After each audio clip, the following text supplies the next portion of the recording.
It is a rather newish kingdom, located to the south of. One second, just gotta find it again. Located to the south of the Jogi Pass. This kingdom is, as I said, it is quite young in terms of the history to it. The kingdom itself is probably only around 500 years. Not much. A lot of the villages that are placed throughout the map are actually fairly small, and not a whole lot of traffic goes through them. There are a few main cities: the central city of Pakfalun, the crossroads city of Rosglen, the roads going past Browthor, the mountain dwarves of the Central Plains, Ravenshead, once prestigious farming community, and the port city of Neverwinter, located near a military stronghold located to the south of the Dreadscar. The political power is the king of Pakfalun, and his family has been in power since the very beginning of the kingdom.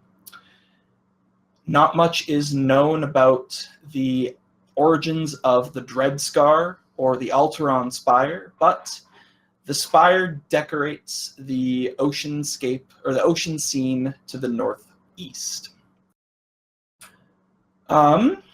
We start in Rosglen, the crossroads city, located north of the desert, and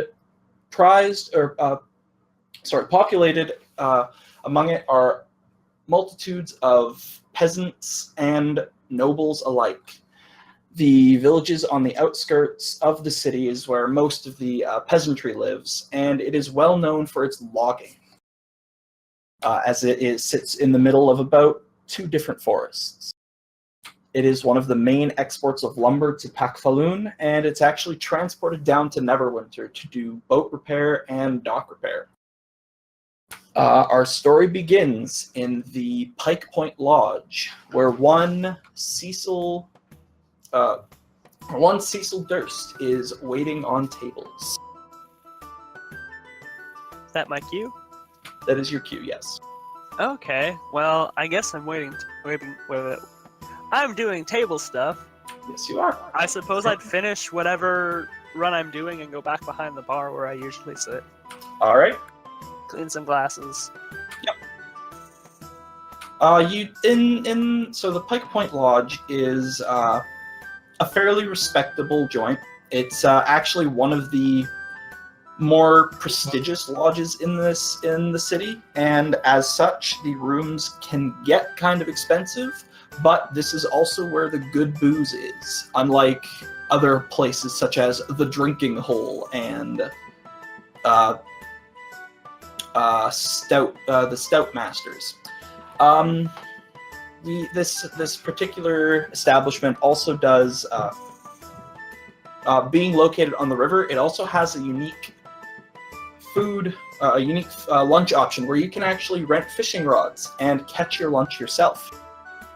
The lodge itself is praised for its stonework and the quality of service given there. So as you're going back behind the bar, it's not that busy. It's a lot of people are currently down in the forest clearing where the festival is taking place. Rosglen has an annual festival. A traveling circus comes through, and once a year, and they stay there for a week. And there's all sorts of games and activities and drinking contests and feats of strength and that kind of a thing. There's a lot of competition, and it's just a good time, and tourism is at an all-time high right now.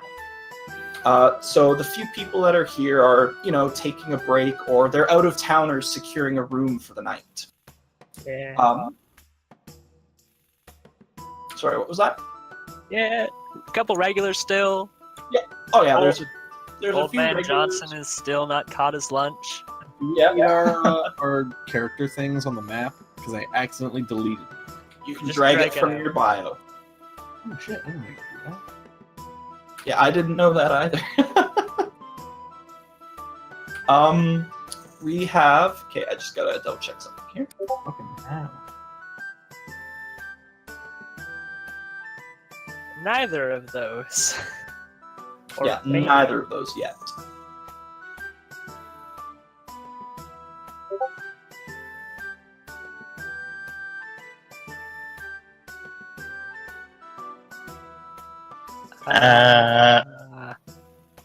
Nick, please.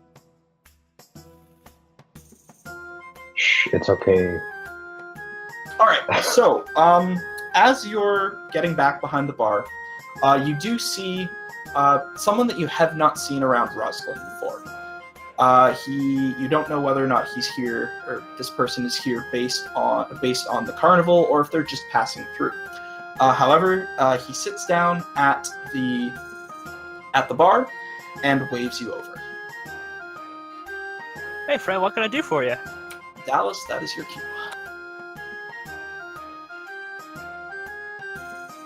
Give me a keg of your best brew. A keg? That's a lot, my friend. All to yourself? I have a mighty thirst. Fair enough, pal. That'll cost you... Cody, how much does a keg cost? 1 sec. Should I say 5 silver? I'm looking at the DM screen. Give me a sec. I don't remember ever being given money either. What do you start with? You money? all start out with a base wealth based on what your class is.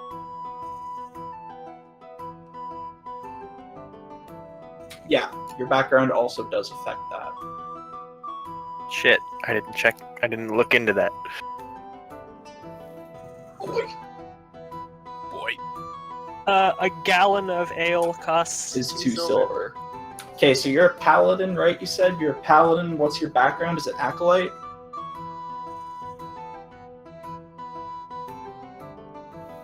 I don't have a background on my character sheet. Shit. Oh my god. Fuck. Dallas?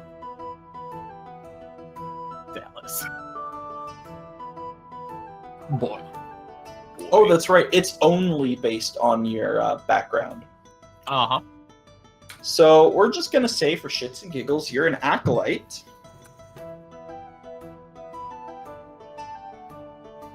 And that means you have a starting wealth of 15 gold. Rich boy. So, yeah, it would be, we'll say, for a keg. And you said of the finest brew? Well, I said best, but Okay. 5 silver.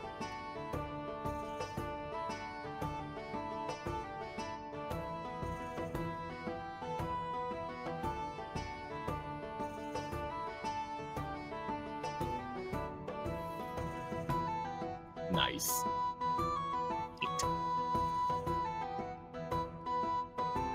So, Pierre? Yes. Alright, buddy, that'll cost you 5 silver. And he's not talking a whole lot in the voice, so he wrote it. Yeah. I see. Alright, bud. It'll take a minute for me to get it out, but, no problem. I just gotta go grab it from the back. And I presume I'd walk into the Yep. kitchen and get Yep. a keg. You'd wander off. Hey, actually, I can look at that. Sorry, I really should have had all this stuff better prepared. Okay. Fine. So, worries. Dallas, as you're sitting at the bar waiting, you do notice that there's a little bit of murmuring going on in the bar. Not about you in particular, just, excitement for the day. And as a newcomer into Rosglen, it's all somewhat unfamiliar to you.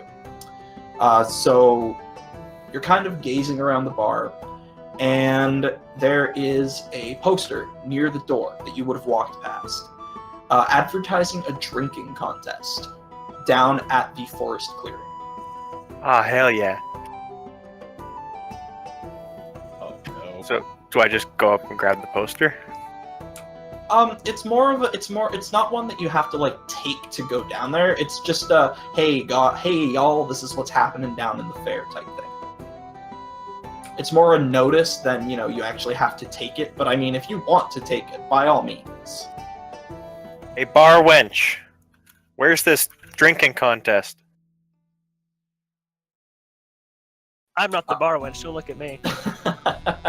So, as you call over... Was addressed to you.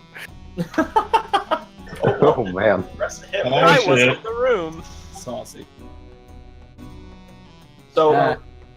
a few minutes pass, and you'd be walking back with the keg by now. Alright, this will be 1 keg of Scandal and Ale. This is for you, pal, and I'm gonna drop it down onto the counter with a big thud, and I'm gonna slap a mug right next to it. Thank you very much. I don't think the mug will be necessary, though. Oh my. Suit yourself. What a champ. Chuck, Chuck. How many gold pieces was it? It was 5 silver, so half a gold. I don't know. For my starting. Oh, 15 gold. Acolytes are one of the best ones to start with for money. The other being noble, for obvious reasons. Yeah, so I'll just take my parents' money and go on. Do you know who my dad is? My dad could buy your dad! That's okay. I mean, Alright. slaves are a thing, so... Well, yeah, technically. So, Where's this drinking contest being held? Oh, it's down at the festival. I'm kind of not familiar with town. Where's this festival? Oh, yeah, of course. It's down in the woods clearing, so to be, you take a right out the building, go across the bridge, down about 3 blocks, and then right 2, and you should be there. Left, down the bridge, take a right, 3 blocks. I think I got it. Yeah, and if you get lost, don't be afraid to ask anybody around town. People here are pretty nice.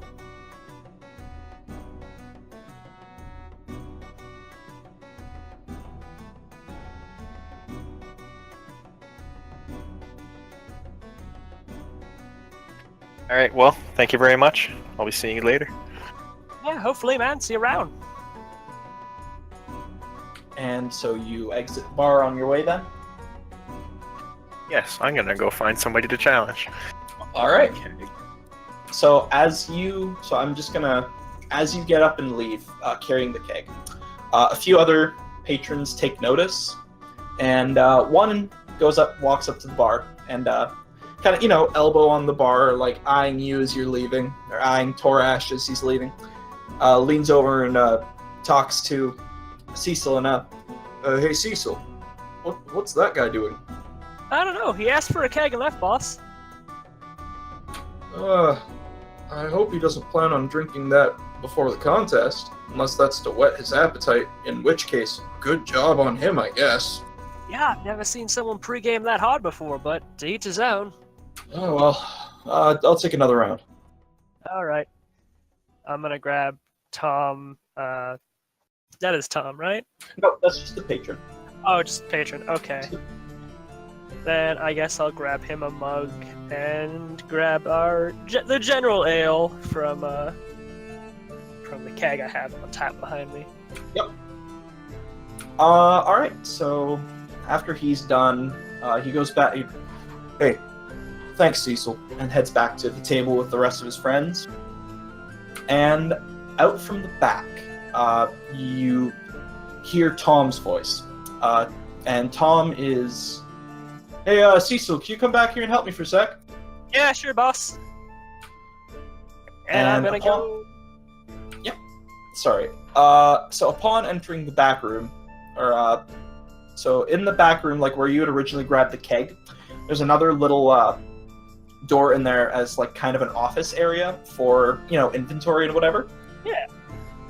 So Tom is currently sitting at a desk in the inventory room. and he wants he's looking at the number. He's looking at the books that he has, and he is, looking frustrated, scratching his head. Well, I noticed that we weren't selling quite as much as we usually do around this time, so I was wondering if you might be up for a little walkabout. Go and snoop around the competition? Well, not so much that, but take a sample tray with you down to the fair. See if you can't drum up business for us. Oh, well, I'd love to, sir.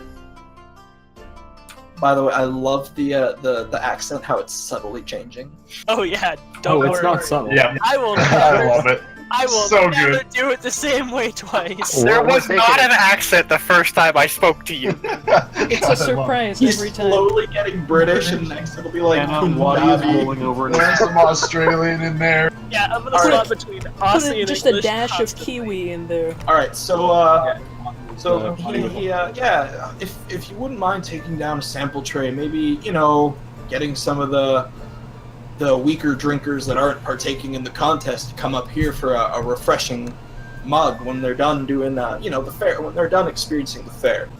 It'll be a little bit of nice way to meet some of the new people, meet some of the strangers and such. Absolutely. So All should right. I just take a keg and some smaller mugs, or? Yeah, take a keg, some of the small sample mugs we've got. You can take an actual full size mug, and you can use that for tips should anybody give you any. Cool. I think I can handle that. The wagon out back is still there, right? Take the wagon. Good. I'd hate to bring that keg there full. Hopefully I'll bring it back empty, though. Here's hoping. And so with that, he dismisses you from the room, and you go on about through the back door, and waiting is the wagon. Horse is ready. Horse is in the nearby stable, rather. You hitch it with no effort. You've done this before. This isn't something foreign to you.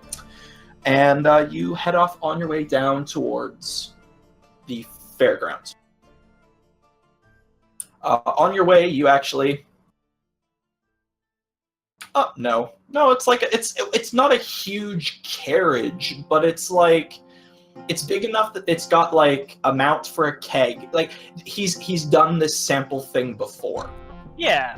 Yeah, so it's not a huge thing. It's more like a little buggy, like the chariot type things. Yeah, okay. Yeah, it would be something like that where there's enough room for you to stand in, and then there's like a little mount for the keg, so he can open it, and so it can be opened and poured, and you can take it on the go instead of, and it's a lot less work for you than hand carting the thing around. So so you hitch the horse, you secure the keg down, you keep the glasses in the little box that he has on there, and you make your way down to the fairgrounds. Onward, Muck. So as you're heading on down that way, I will start with some of the other people. Nick. Yes. So you are just about finished tilling the field that you're currently working on for your host family. Yep. And the father of the family comes out and before I go any further, did you choose a background? I did. I have the outsider background. How much gold do you start with on that? 10 gold pieces. Outlander? No, I'm assuming it's outsider from a different set. Sorry, outsider. Outsider, yes. Outsider, That's the okay. name. I just gotta look at something real quick because this matters.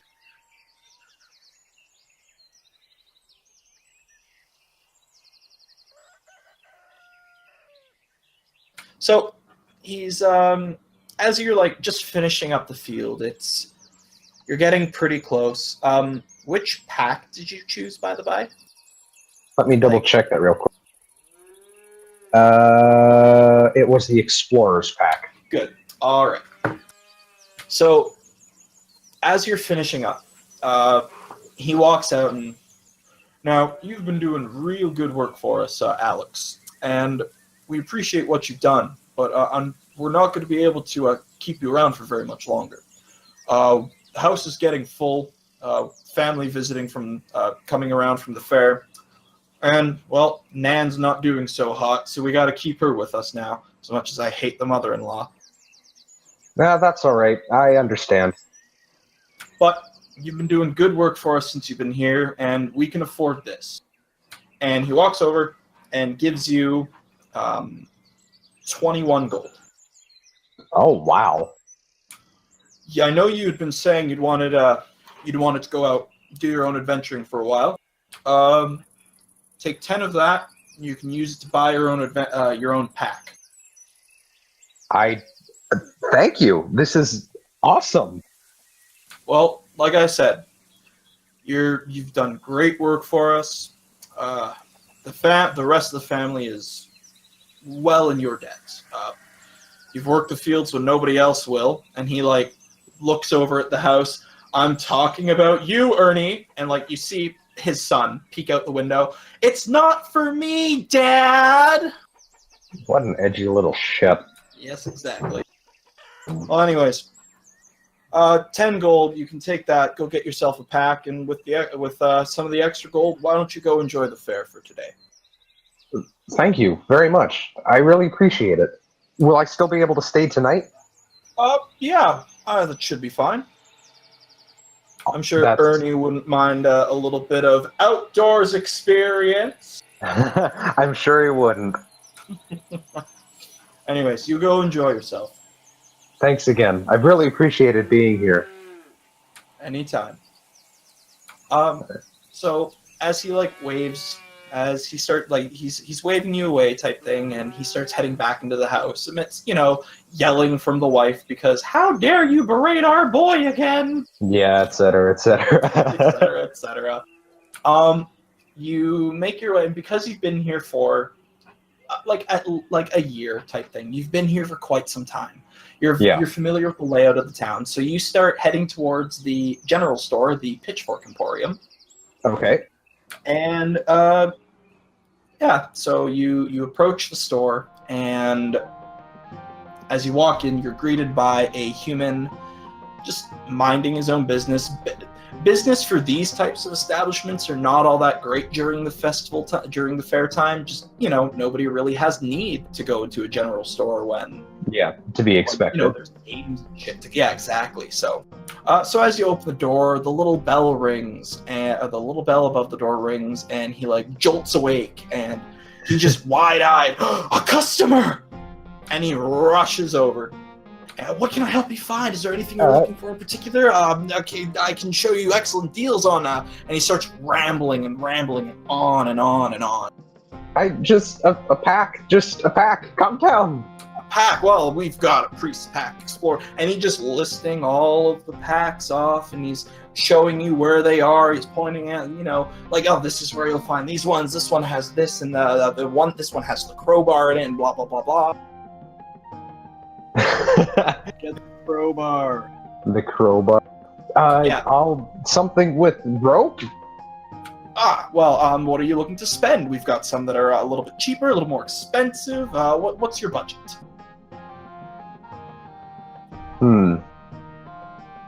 I look at the gold I have in my pocket and I go, what can I get for 15 gold? For 15 gold. I could get you a basic explorer's pack with some extra rope, maybe a crowbar or two. For 15, you could get a Dungeoneer's pack specific for those dungeon dives that you kids like to do so much nowadays. That's really it. I can add some more things to the explorer's pack to make it 15 gold, but a base explorer's pack is only about 10. Why don't I think I'm gonna go with the Dungeoneer's pack then. All right. So that's 12 gold then. All right. So he takes the Dungeoneer's pack off the shelf, or from where it's hanging, and brings it over to the counter. Yeah, so that'll be 12 gold, and then you can walk on out of here with this pack. Sorry. Deal. Done. All right. So he takes the gold, pockets it, and slides the pack over to you, and maybe you'll make a fortune with that thing. And if you do, remember where you got it, the Pitchfork Emporium. I'll try to remember that. Well, thank you. That's very appreciated. Alex will not remember that. No, that's Fuck. I just imagine as she like leaves. There's no way in hell I'm ever coming back here. Yeah, no. All right. So as you leave, the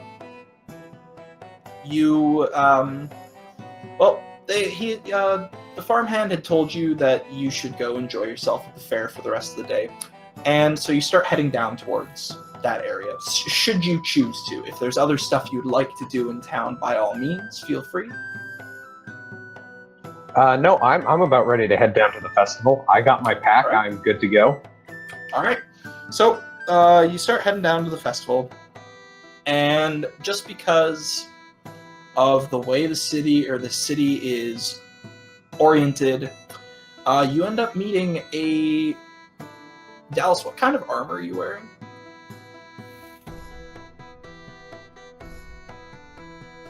Dallas. Dallas. I'm looking. I'm wearing chainmail. Chainmail. Okay. So you meet this. You meet an individual who's pretty heavily armored for Rosglen. Like, you know that the guards around here, they're obviously wearing guard attire, but this looks like he's not a guard, and this is definitely like it's strange, especially during the festival time. Mm-hmm.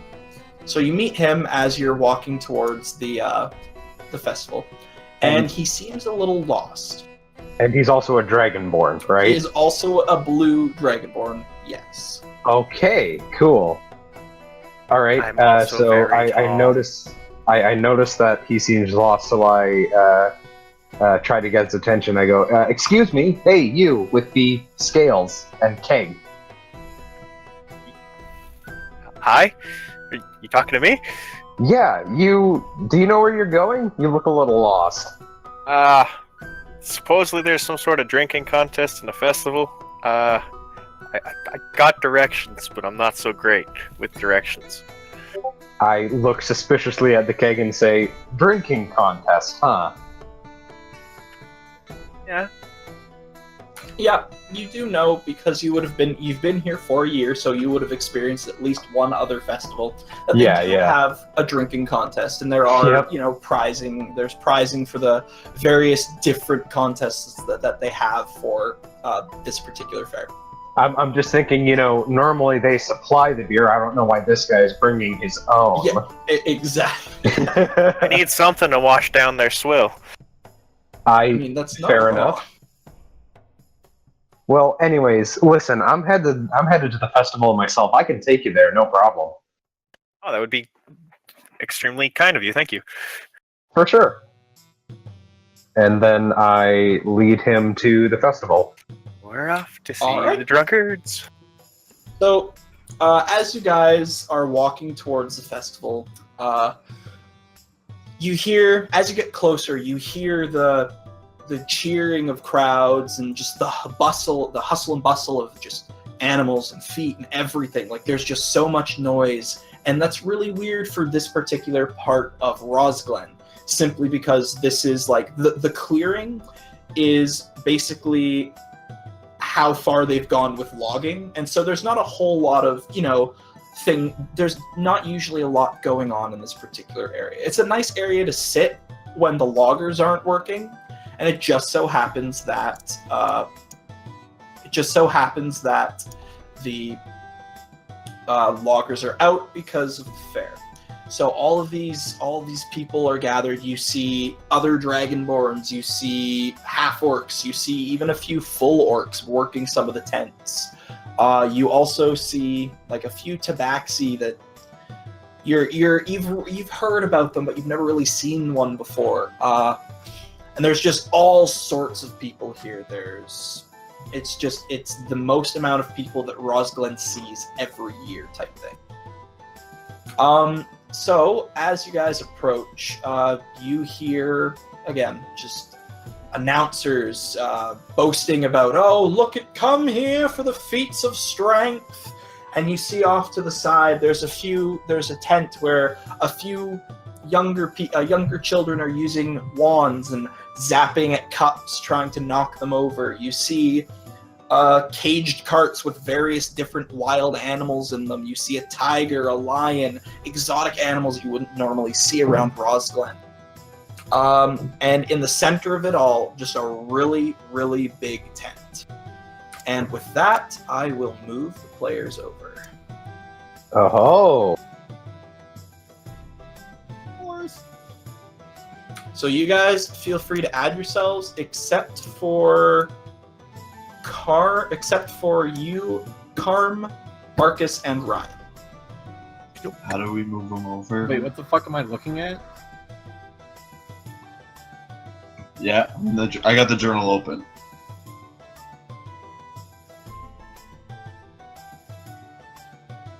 From the sidebar. Oh shit! There I you go. did it. All right, so, yeah. So you see a part off to the side where the horses are being hitched. You see the big tent, like the big red and yellow tent in the middle, where a few bigger contests usually are held. A few of the other tents are stocked full of magical not magical items, but souvenirs from various different parts of the country, and you have people peddling just stuff out of boxes that are hanging from their necks, like the classic street vendors. Just, hey, come here, look, I've got a statue of the Alteron spire. I've got a carving of I've got an idol carving made from wood from around the Braltul Mountains. And it's just a hustle and bustle.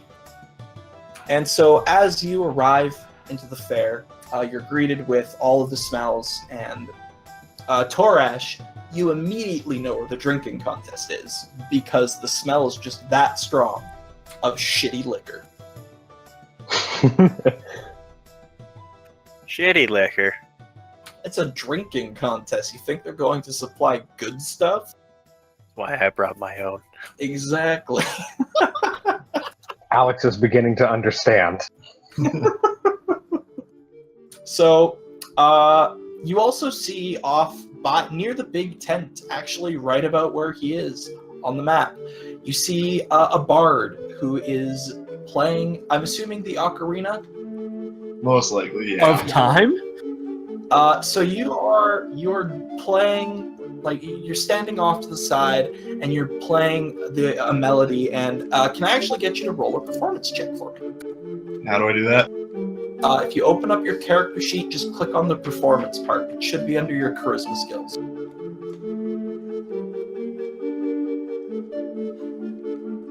That do it? Ooh, That's the one. That is the oh my good you golly. doing really good. There's a lot of music in the air.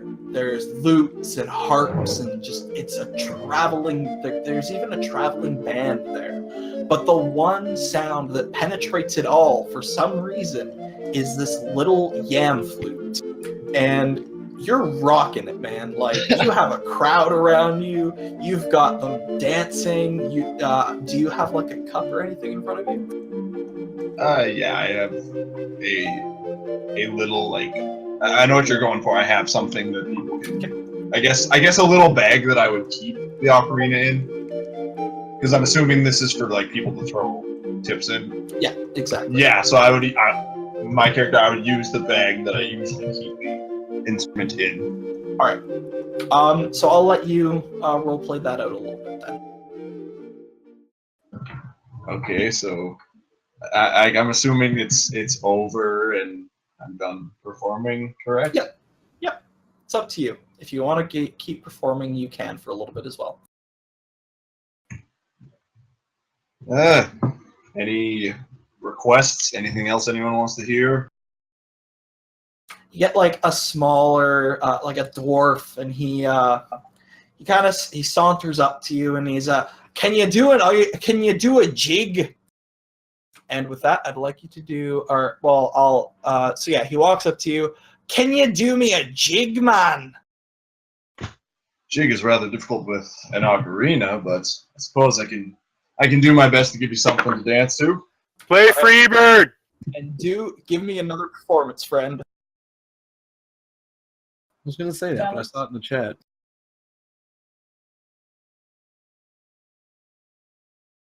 So it's significantly, Not as great. it's not as good as your just general tune.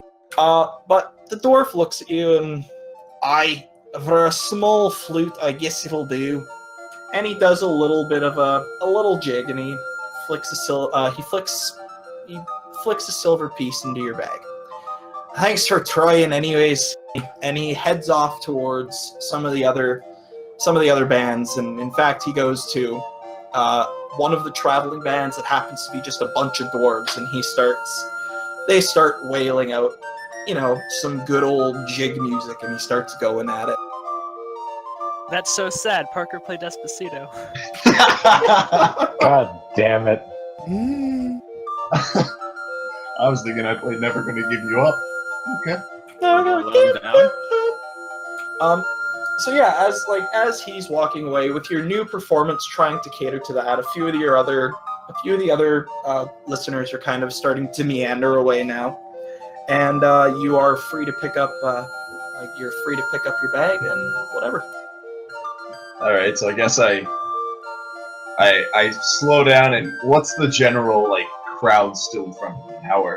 How many folks are around me? I guess. There's maybe one or two, there's maybe two or three still around you, bobbing their heads, tapping their foot to this music that they've never really been experienced to, or that they've never really experienced before. It's such a unique instrument for the area because this is logger country. This is more of they like the harder dancing stuff like that dwarf was talking about. So. Alrighty. Thank you, folks, for lending me your ear. Have a good rest of your night, I guess. And with a tip of one of the gentleman's hat, he tips it and thank you for the performance. And he starts meandering around, perusing some of the stalls and looking at the overpriced tchotchkes that they have everywhere. Alrighty. And then it turns out that the two females that were there as well were with him. So as he starts to leave, they kind of do a little curtsy and wander away. And you get the feeling that they're more noble than the rest of these people. Alrighty. Not really sure what to do here. Look at your bag. Okay, Try I'm my looking. goods. So, Try his Yeah, booze. as they're leaving, that's kind of your cue. You're kind of free to do whatever you want now. You've got the entire fair around you. There's booze to drink, ladies to talk to, and maybe another crowd somewhere. Lady. All right. I go looking for the nearest lady because I'm a bard. Yeah. So I'm assuming you've picked up the little bag. Yeah. I grabbed everything, gathered up, and I'm All right. looking so for the you've nearest got- lady who lends me. You've got about 3 silvers worth in there. So the 1 silver from the dwarf, and basically everything else is in copper. Just because, again, a lot of the people that were listening to you were a little poorer than the dwarf was. All right. So you've got about 3 silver to spend here. Well, Oh. plus, whatever your starting wealth was. I'm an entertainer, I believe. Yes. Yeah, so whatever that means, I Yep. start with. So you're wandering around the fair, and you come across, there's a lot of different sample wagons, essentially. And so, all in the same, kind of, not the same area, sorry. There's one out near, the far east side. There's one to the north of the fair. And so they're just, they don't want to get too close to each other all of the taverns and such within Rosglen are fairly, they're on friendly terms, so they don't really want to be stealing stuff from each other. Fair enough. So you're kind of wandering around, and this elven lass catches your eye. So of course I make an approach to her. Yeah, so you you move towards her, and she happens to be working the sample cart for the what was the name of the tavern? There's like so many in Rosglen. She happens to be working the sample cart for the tavern located in town called the Dewdrop. Alrighty. Which one is that on this map? I'm with my character too, or Honest, move down there. So she happens to be working the samples there, and so as you approach, she catches your eye, and as you approach, you catch her eye, and she looks at you and, sir, hi. Would you like to try one of the brews from the Dewdrop? of course, my lady. What do you recommend? Well, for someone like you, maybe. And she reaches in back, and she's got a few different kegs set up. She's got she's got a few different sample kegs set up, and she goes to the middle one and pours a small glass and brings it back to you. Try this. Alrighty. I guess I grab it and down it real quick. All right. Yeah, we want. I want a con save from you, my guy. Uh-oh. Oh shit!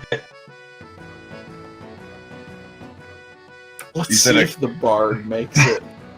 You said a Constitution check. Constitution save, my guy. An 11. Okay. Okay.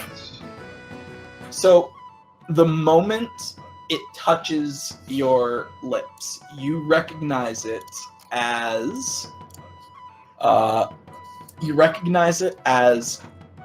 really, really, really good, like really strong Valak vodka. I do believe I've So- had this before.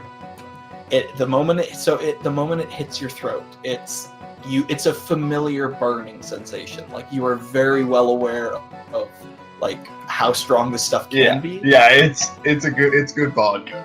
And because of the sample size, it doesn't hit you nearly as hard as it should. So that does you're fine. You're not throwing up or wasted or anything. So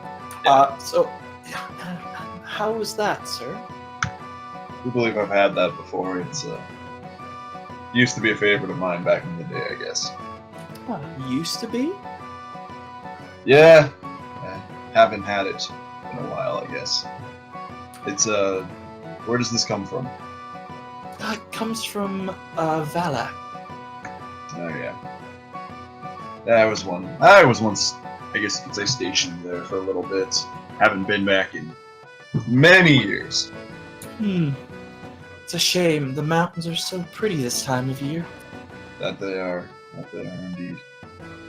Well, if you're ever feeling a little homesick, you can always come back and I can get you a keg. It's always a strong possibility, my dear. Keg of Well, vodka. I'm just using keg as a general term for container. Gotcha. Yeah. Yeah.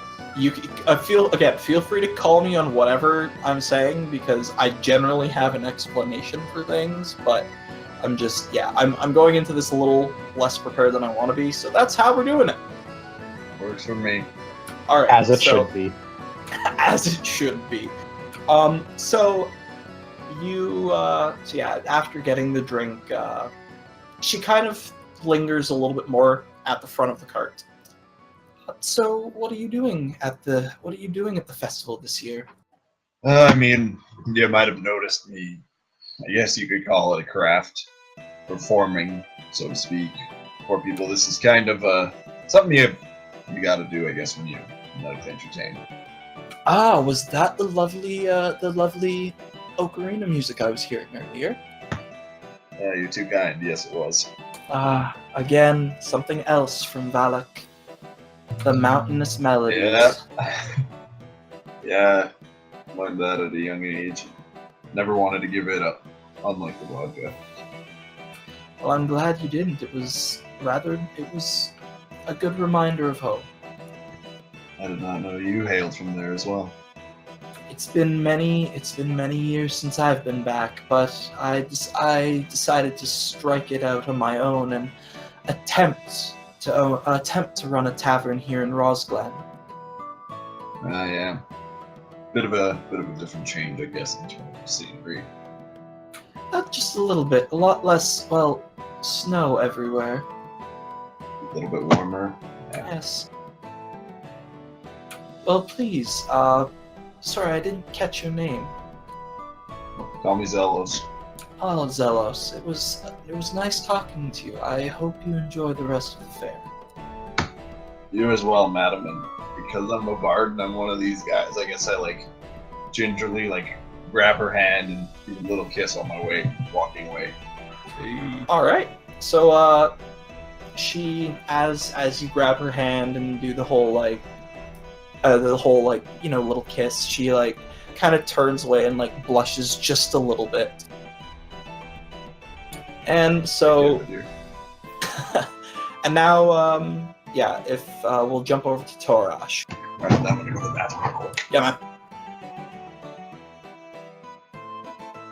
So, Torash or Dallas, begin. You can start with that. I remember you. What are you doing here? Pierre. Ah, oh shit. Sorry. That's in character. Ah, sorry, pal. I was zoned out a little. Good to see you. What are you up to? Why are you here? Oh, boss man told me to bring some samples down to the festival. Samples, you say? Yeah, man. Mahakman ale. It's pretty. It's not our finest, but it's certainly not our worst. Can I try some? Oh, absolutely. And I'm gonna give him not quite a shot glass, a little more than that, larger than what the Elven woman was giving. Yeah. You can take a few sips from it.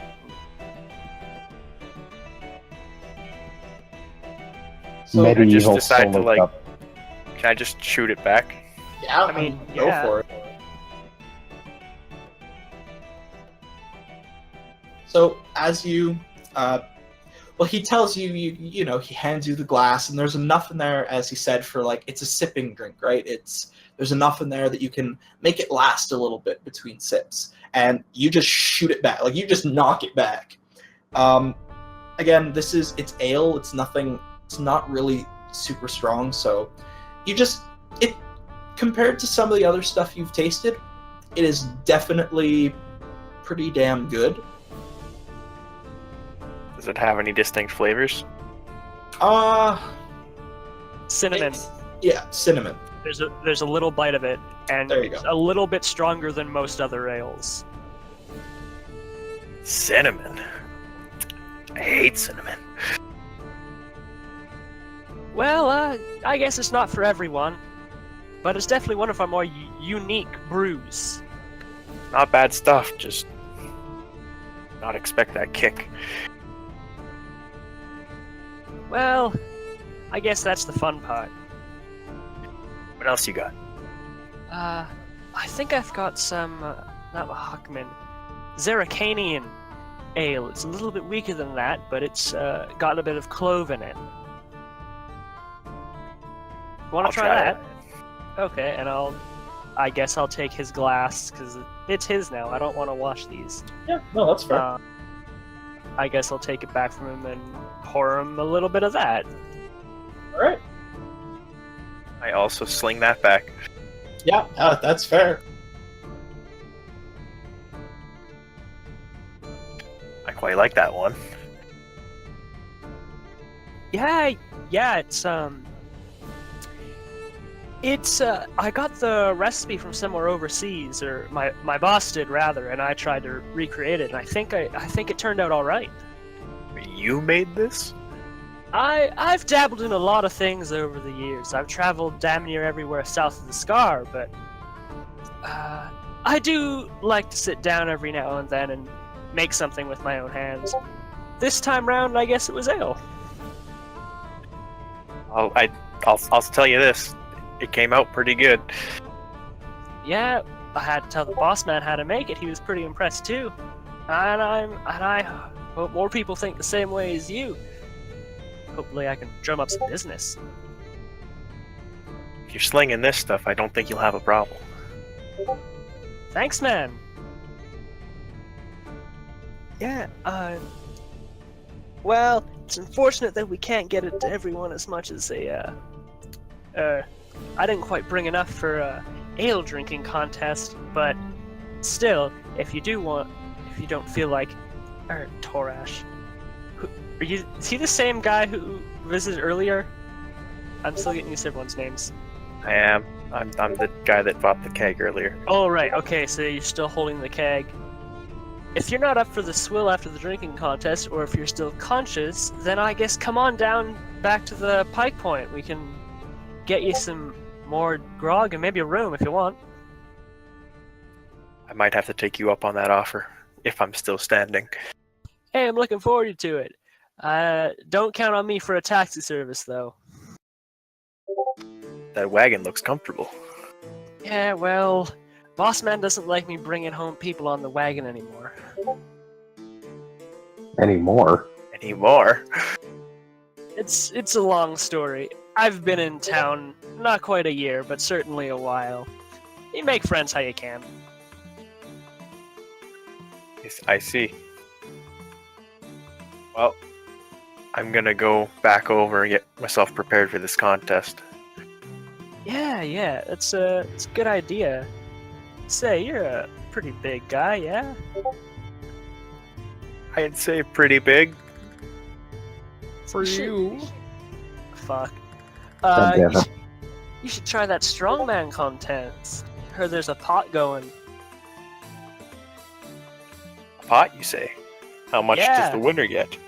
I don't know. I haven't gone over there yet, but I know I've heard rumors around it. I guess you're pretty sizable.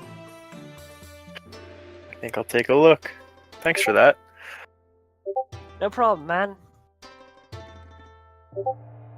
See you around, hopefully. Oh, I'm sure you will. All right. So, as you wave goodbye, you start moving towards the tent that has the stronger scent of alcohol coming from it, and it ends up being that brown tent there on the right hand side. So you go in, and there's a few other people in there. It's a table of only 6, and there's one man standing up in the middle, and we're only looking. He's as you walk to the tent, he's at the mouth of the tent, pedaling out to the crowd. We only need one more for the drinking contest. I'm gonna step right up behind him. So as he goes to turn around to start shouting in the other direction, he kind of he turns around and looks, and then he just kind of looks at your face, and he has to look up at you, and he's you get the better of him, you kind of spook him, and he kind of panics and just yells out, "Oh my goodness!" Was that about a drinking contest? I'm sorry, friend. You startled me. For somebody so big, you certainly can get behind people. Zing! Yes, the drinking contest is in the tent. We only need one more person to join in. Count me in. Well, I will have to say, you will have to drink what we provide. You can't drink your own. That would be cheating. That's fair. This is just to, wash down your swill. Well, I like to think that the stuff I make is pretty good. I guess we'll see. So he ushers you into the tent, and you take a seat at the table, and you're very clearly the tallest guy here. Within the tent, though, at the 5 other tables, you see a tabaxi, who she seems rather frail. She's not too big, not too muscular. She's there. There's a Goliath, like a pot-bellied Goliath, that's like just kind of fist pounding on the table, just let's get this started. There's another Dragonborn in there, a bronze Dragonborn, actually. And then there's 2 dwarves, because it's a drinking contest, and of course there's going to be dwarves. Classic profile. And Alex, I see you're moving towards the tent. Are you going to watch it? Yeah, I am going to go watch, because I always like to watch a drinking contest. I find it hilarious. And this new outsider has piqued my interest. Alrighty. Need to watch Dragon Bay. So you stand in you walk up, and the announcer guy is, I'm sorry, ma'am, we've already filled all of the spots for the drinking contest. There's no more seats available. That's alright, I'm just here to watch. Well, in that case, find a place to stand. The tent's not that big, but I'm sure you can find a place. I position myself so I have a clear view of Torash. Alrighty. And with that, he goes behind the tent, I didn't put this in, but he goes to a wagon, and like there's a flap in the there's a flap in the back where he can exit. He can go in between to grab more drinks as it goes on. Also, Dallas, you would think so, but the main event is not the drinking contest. This is kind of the drunkards of the place showing off how much they can drink. That's all it is. Seasoned alcoholics. Yeah, basically. It's the seasoned alcoholics, and then, a few people... I'm a functioning alcoholic, thank you very much. So he disappears behind the flap, and he comes back with a keg. And he sets the keg down in the middle of the table, and... Alright, so the rules are simple. Everybody sitting at the table, I will pour all of your mugs. When you finish it, pass it back, and I'll keep refilling. The one who can drink the most wins. That is as basic as it gets. There's no there's not a certain amount you have to drink, so long as you are drinking more than everybody else. And he goes around and starts handing out, or he fills up the mugs, and he passes them out to each individual that's partaking in the contest. And so, before you guys start, he walks back to the front of the tent, peeks his head out, and gives one last big yell of, "If anybody wants to come watch this drinking contest, we're about to start." And a few people start meandering over, not a whole lot. There's a couple dwarves that are there, mostly to, point and jeer because, we can drink ye under the table, that kind of a thing. So, as a few more people settle into the tent, he comes back in, and standing in front of the flap, in case he has to go get another keg, he yells out to, contestants, are you ready? Oh yeah, let's do this. Alright, and then the other 5 are all they're already got the mugs by the handle, and he's like hoisting them into the air, giving cheers, and the guy's like, "Alright, and go!" And as you drink your first mug, it's nothing strong. It's actually not a bad essentially like a honey lager, basically. Oh yes. Like, it's not bad. For a drinking contest, it's not like it's not piss water that you're like it's not just something to get you drunk. There's actually flavor and stuff put into this. So everybody starts going. The Goliath just immediately just downs it, hands down, like no problem. Torash, you have no problem with the first mug. The Tabaxi goes, and she can surprisingly knock him back. Oh shoot. Oh yes, the other Dragonborn, the bronze Dragonborn, he goes again, and he tips the mug back, and he finishes it all, and the 2 dwarves are all... The first mug everybody does pretty damn easily. It's the first mug. So as he starts filling them up again, passing out more filled mugs each competitor, by around the 5th drink, one of the dwarves is actually not doing so hot, and he gets about halfway through before, he kind of passes out. I would like you to make a Constitution save for me. 5 rounds. Holy fuck. Oh, yeah. Jesus Christ. So you do exactly that. You point at the dwarf and laugh as you're down the 5th glass. Surprisingly enough, the other Dragonborn also goes down. The Goliath, the other dwarf, and the Tabaxi lady. They're all doing pretty good. 4 rounds later, the bronze Dragonborn is not. He's starting to slow down with the amount that he's pulling it back, and he's got like a little bit left in his mug, and he's kind of eyeing it, and he just, instead of passing out like the dwarf, he just puts it down and I'm gonna step out now, and he just kind of ups and leaves. The other dwarf, he's still doing well. The Goliath, he doesn't look phased whatsoever, and I need you to make another con save.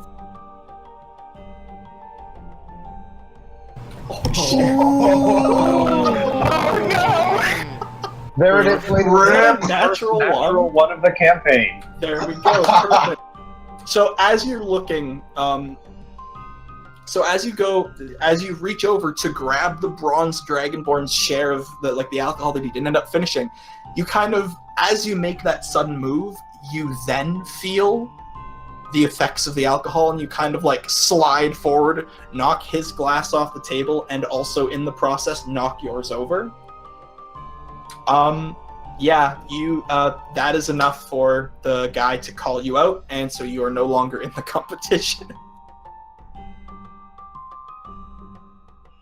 A nat 1, man. There's no saving what that. I could do there. Disappointed. That's you kind of get up, or do you want to get up and leave, or?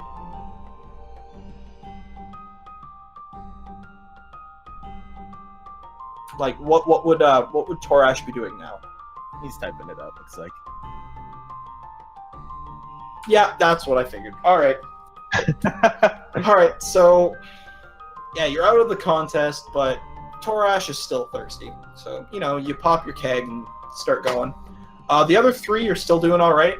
By about the 13th round, the other dwarf taps out. And at that point, it is this frail-looking Tabaxi, and the Goliath just kind of staring at each other. They've now moved, so they're across the table from each other, and they're at the same amount of mugs drank. And so now it's just one goes, then the other goes, then the other goes. It's like penalty kicks, kind of. The first person to stop drinking, where if one person stops and the next person can finish a glass, they win, type thing. So the Goliath goes first and he drinks it, no problem, slams a mug down. The Tabaxi grabs her share. It's a little bit slower than the Goliath, but she manages to get it down, and she slams her mug on the table. The Goliath goes again. The Tabaxi, and this goes on for a few more rounds. And then then the Goliath grabs his mug, and he goes and he kind of gets halfway through, and then he's you see his eyes go wide, and you can really see that he's starting to lose his balance, and he kind of just falls backwards in his chair as the rest of the alcohol just kind of dribbles across, dribbles down his chest, and he just hits the ground. The Tabaxi grabs hers and stands up, cheers into the air, and knocks it back, and puts her mug down on the table, and just for good measure pours herself one more and does it again. So the announcer comes out, or steps back, and it looks like we have a winner of the contest today. Ma'am, would you mind giving us your name? The Tabaxi stands up and, yes, my name is Dry Desert's Rain of the Shifting Sands, but you can call me Rain. And so the announcer, well, Rain, that's a lot easier to say, so we'll just go with that. Rain, you get, well, you won the contest, so as a reward, and he goes into the back of the wagon and grabs a keg. You can have a free keg on the house. I know it's not a lot, but this is what I do. This is about the best reward I can give you anyways. And so she, a little curtsy, grabs the keg, and starts walking away. She, as you're cheering, she looks at you and, tough break about the glasses. I'm sorry you got kicked out so early. It's fine. I was just doing it for the fun. That's all I do it for as well. Winning's just a bonus. I offer you a mug.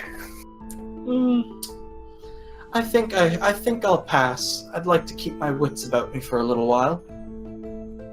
Fair enough. Enjoy the festival. You as well.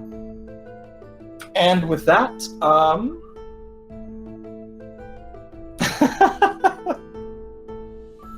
How much fucking booze did they drink? well, A let's good see. amount. There was 5 before the dwarf went out.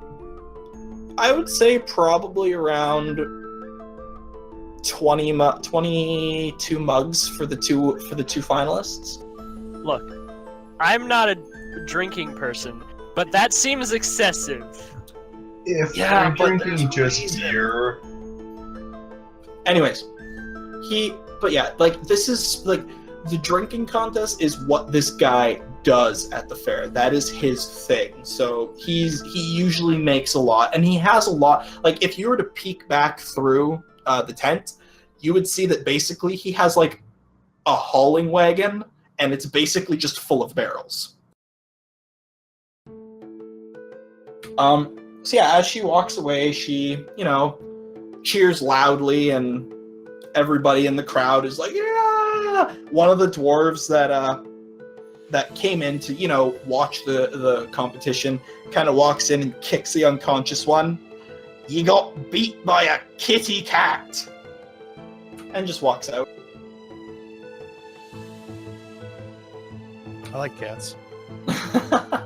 Ryan. Did somebody leave? Oh, no. I think we did lose somebody. Yeah, we did just lose somebody.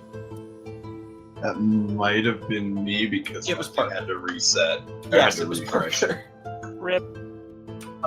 So, yeah, there we go. So yeah, that's you guys at the fair, and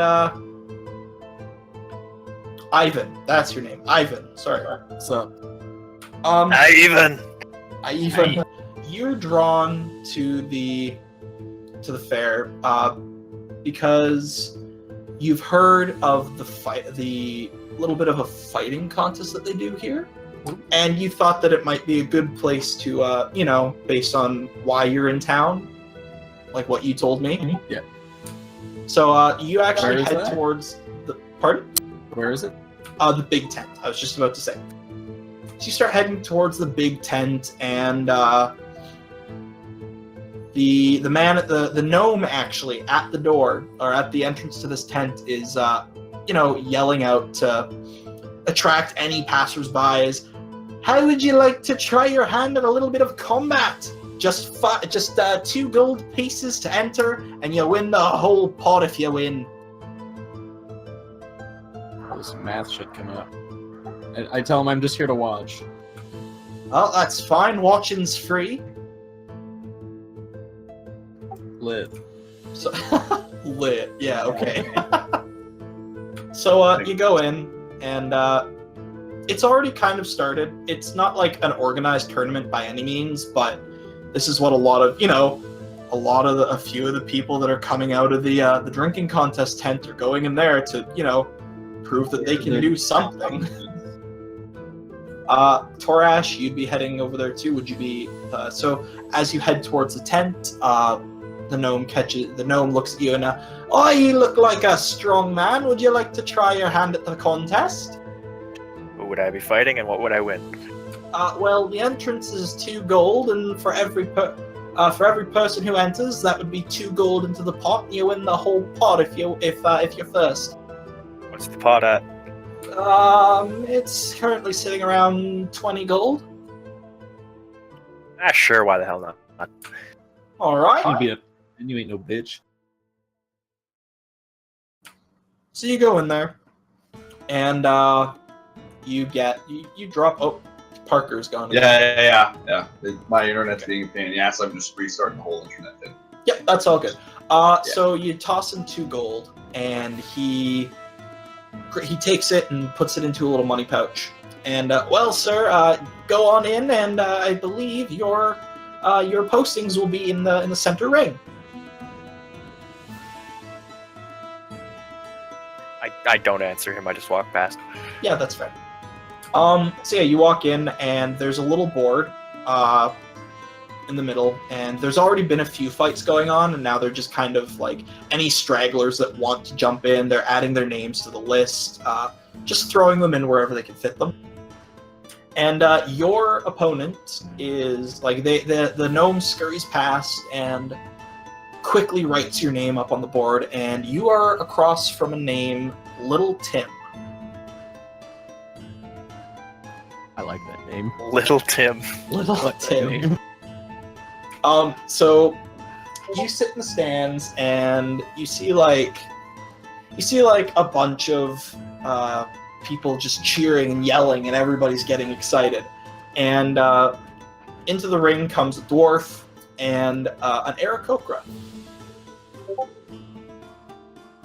They exchange a few blows, and the dwarf actually comes up. Now, the dwarf ends up getting a blow into the stomach, knocking the Aarakocra out, and so he's declared the winner. The Aarakocra's kind of just carted off to the side. And, he's... so the announcer, so separate from the gnome inside, the announcer steps into the center stage, and now if we'll look at the board, we can I have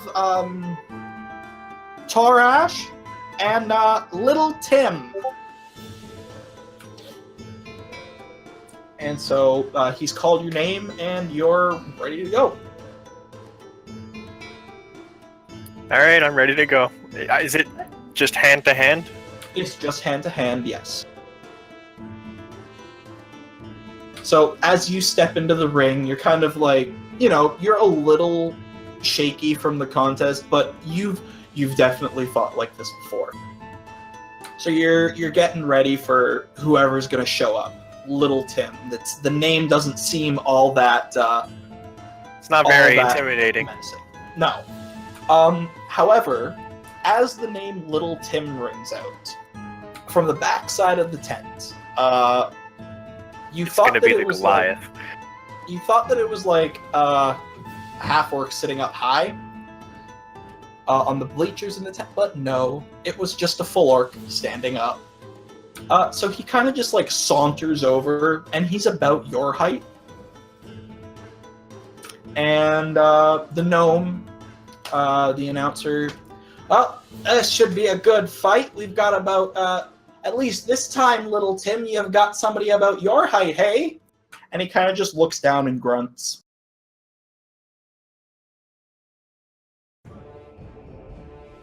And so the announcer backs out of the ring, and with that, he jumps up onto a viewing platform. And now that the competitors are in the ring, let's start! And I will get you to roll an initiative for me.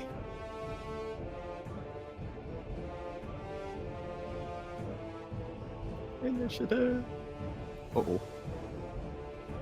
All right. Little Tim makes the first move. He moves towards you, and the thing about the contest that you would have been told is it's all non-lethal damage. So it's essentially you're just trying to knock the other person out, basically. Okay. Oh, Fair hold enough. on. Did your AC not transfer on? Oh, my bad. Give me a sec. I gotta add that. All right, cool.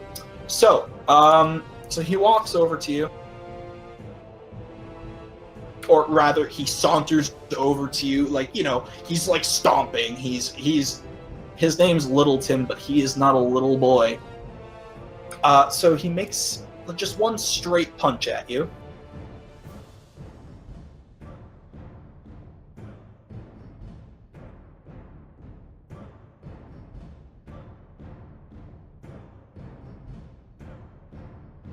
And he goes for a swing.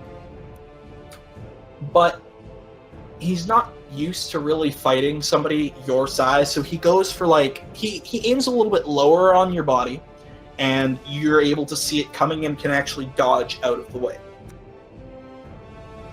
And so he's right in front of you, and it is your turn in combat. Okay, so just D20 plus my strength modifier. Yes.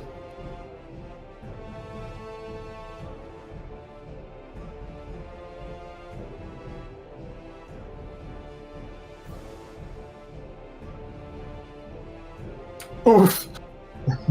Cool. So I'm gonna cuff him right upside there. yeah, so basically as he punches and you kind of just like swivel out of the way a little, your drunkenness is helping you out here a little with the sway. You go for like, is it just like a right hook or whatever, just a straight punch type thing? Yeah, I'm gonna go for like a hit him right in the jaw. All right, so yeah, you go for just like square to the jaw, and it connects good. Little Tim swings his head back and he kind of like rubs his face, and he has this really shocked look in his eye, and the announcer goes, "Oh my goodness, somebody actually hit Tim!" And you get the feeling that because of his size, these fights usually go in his favor quite often. And so you get him square in the jaw, and because it's because it's your fist and you're not proficient with it, which is stupid, it's technically 1 damage. What's your strength? 5? Yeah, it's a strength modifier of 5. So it'd be technically 6 damage. So he's looking like he's like holding his jaw and kind of like staring at you and like, "Urgh." And with that, he will make an attack against you. That was a great sound. Seriously. Ooh.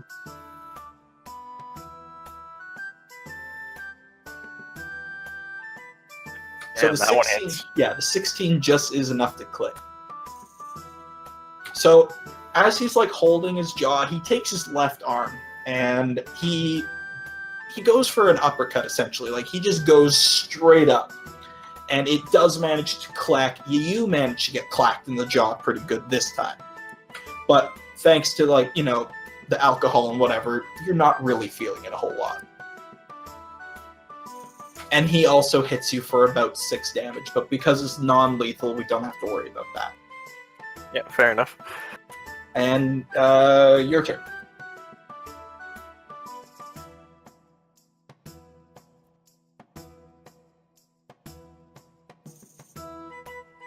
That also hits. Yeah, This time I'm gonna hit him right in the gut. Okay, there you go. Wow. So, as you go for like the straight punch into the gut, you connect really well, and he kind of keels, like he kind of doubles over and just like gasps for air, and a sharp it's a little sputter of like blood that comes out of his mouth. You know, you knocked him in the jaw, and now you're winding him.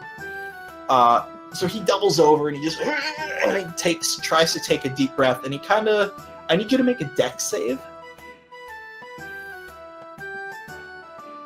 This won't end well.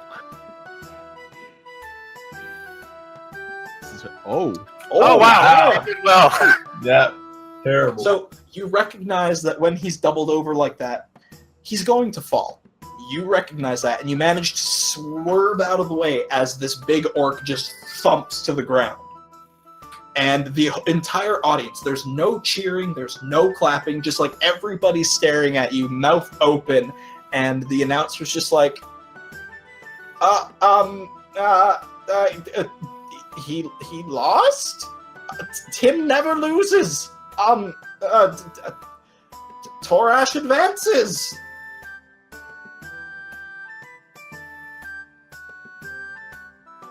I don't know really what to say here.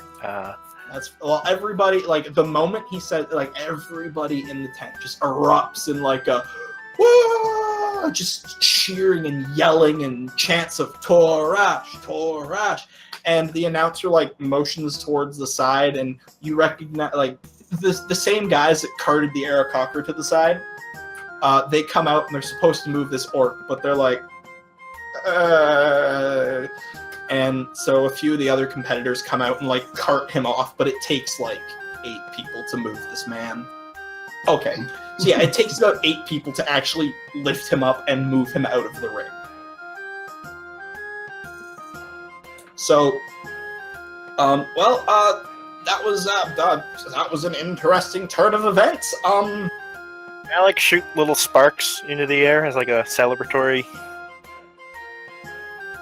Yeah, I can just throw some sparks into the air, some like prestidigitation confetti. Yeah, that's fine. Torash. I mean, I breathe lightning, so. Yeah, but that's the thing. It's lightning, not sparks. One is more dangerous than the other. One is definitely a lot more oofy-ouch than the other one. Nah, they're fine. So, so the chant's going off, and you take your seat, and the announcer, while we take a moment to clean up some of the other competitors, why don't we enjoy the halftime show? And from the back of the tent, behind the announcer, they wheel in a cage. And inside of the cage is a brown bear cub. Or sorry, black bear cub. Black bear cub, that's one. He's gonna fight a fucking bear? Oh god, yes. So so as everybody's sitting down, the announcer, he gets up again, and as you'll now see, we have a black bear cub in the ring. It's real, it's not magic, everything's fine. And it's wearing a muzzle. It's not magic, it's fine.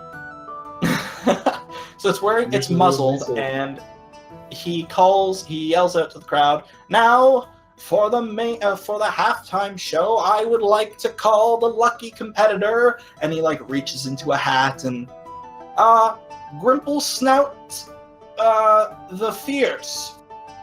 And out from the stands comes a half-orc.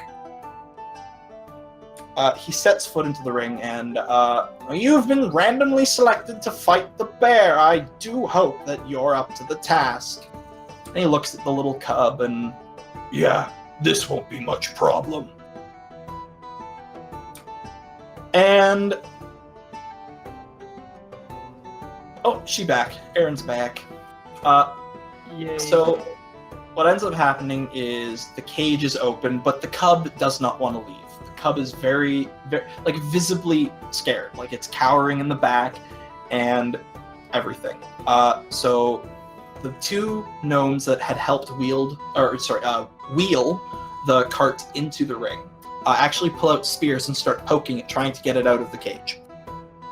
And in doing so, the bear is like thrashing its head around, and the front of the cage is open, so the half-orc goes in to like grab the bear, to the cub at least, to bring it out.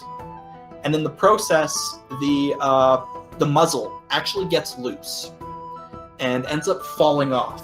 And the bear, in a panic, lets out as big a roar as it can for being a cub. And yeah, so it sounds really scared, and the half-orc is squaring up to start fighting it as it's now being forced out of the cage. And the announcer yells out, "And without further ado, let's..." And before he can finish, there are screams from outside of the camp as people are now running past the tents. And the guy that took your money to start this whole thing runs into the tents, and did the muzzle come off? And the half-orc looks down, and the muzzle is it's on the ground at his feet, because he kind of just dropped it when he saw that it came off. And he, yeah, why?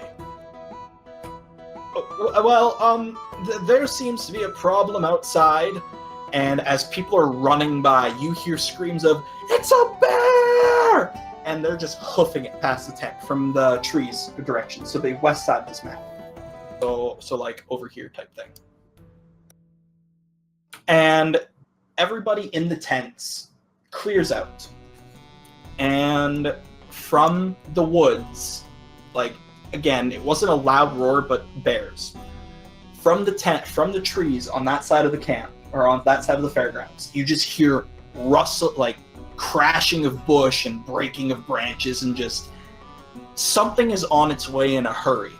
And what ends up coming out of the bush is... I'm sorry, I just gotta get the right token. Bear as fuck, yo. Bears!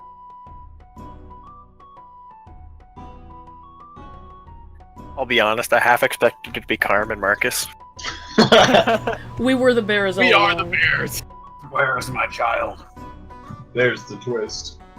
Oh shit! What up? 3 bears. Oh, plural Oh, God. bears. Yeah, bears.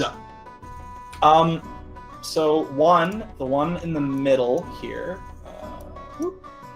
it's not actually that big, but Oh, it's God. bigger than... The thing is that Roll20 snaps to the grid, so it If snaps you to hold that side. Alt while dragging, you can get it to not snap to the grid. Today I learned, thank you. You're welcome. So one of the bears is noticeably bigger, and I mean, you assume that it's probably the parent of the other one, and the 2 other bears with it look fairly young, so those might be its cubs. And with that, I will get everybody to roll initiative. Also, before we do that, everybody's out of the tent. Because otherwise, that's just a lot of movement that you guys don't actually get. What is it for initiative? Like just 1d20? I will, Ryan, with you, I will roll it secret for me, please. I'm going first, boys. So GM roll initiative. How do we roll d20? Slash- Sorry. I was just Slash W GM.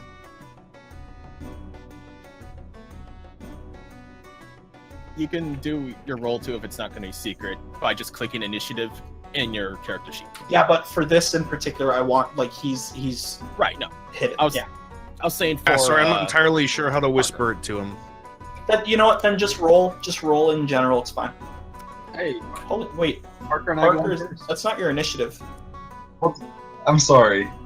So if you roll- go into your character sheet, there should be a tab that says initiative, I mean, technically, he did roll a d20 and get 20. but that doesn't add his dexterity to bonus. its 20.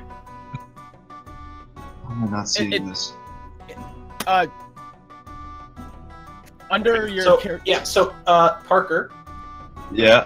do you see where it says current hit points on your sheet? Like if you're looking at your character sheet, do you see where it says current hit points? There you go. That's the initiative. I Perfect. think Dang you it. give him the 20 because it is a d20.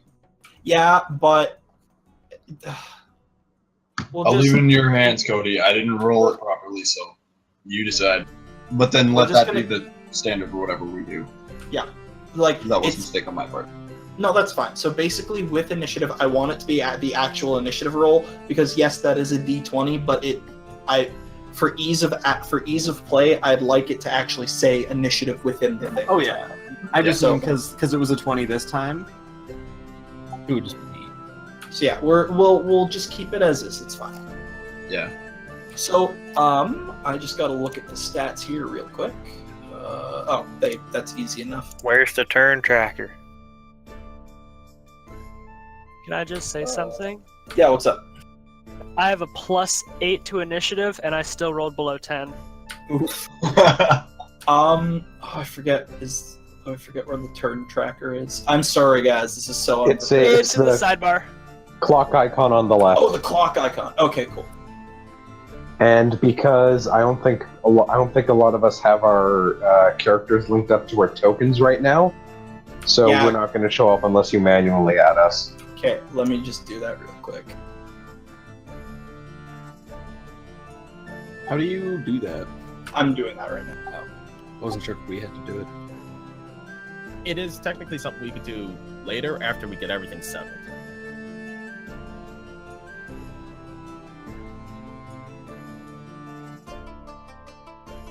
Oh boy, we finally get to meet the last two people we haven't met yet.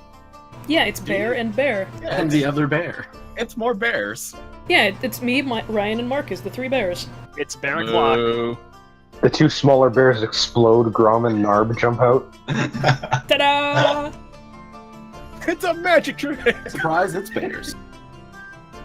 It was bears all along. Surprise! Cuckfags! What? Surprise, cockfags. No one remembers that? Come on, guys. Surprise, American cock bags. Okay, so I have everybody's stuff linked up, but it only shows Torash still. I think you gotta manually put us in order. Oh,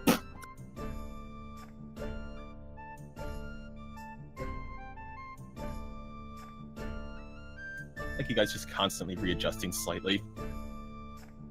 Oh. Someone moved. I didn't move myself, so I just moved. Yeah, what you have to do is you have to select your token and then click initiative. all right, guys. So can you guys please do that, and then I will adjust the rolls to be what you originally rolled. Yeah, so yeah, just like that. All right. So Sorry, what do we do? so So- click on your character token, and then click initiative. And I will adjust the rolls that are in here as she goes. Wow, these are some good fucking initiative rolls, boys. I've rolled over 10 once this session. And it wasn't for something important. Parker, click on your token and then roll it. Oh wait, never mind. You're in there. Don't worry about it. Oh god damn. Fuck, Cody, you keep making me re-roll and I'm going down. It's fine. I'm giving you the original roll. I just have to change them, and I have Now to. the turn tracker's gone. Oh yeah, my bad. There, it's back. Just getting used to how Roll20 works. Roll 20. It's an adventure. You would know. Okay, so Jensen. Yeah.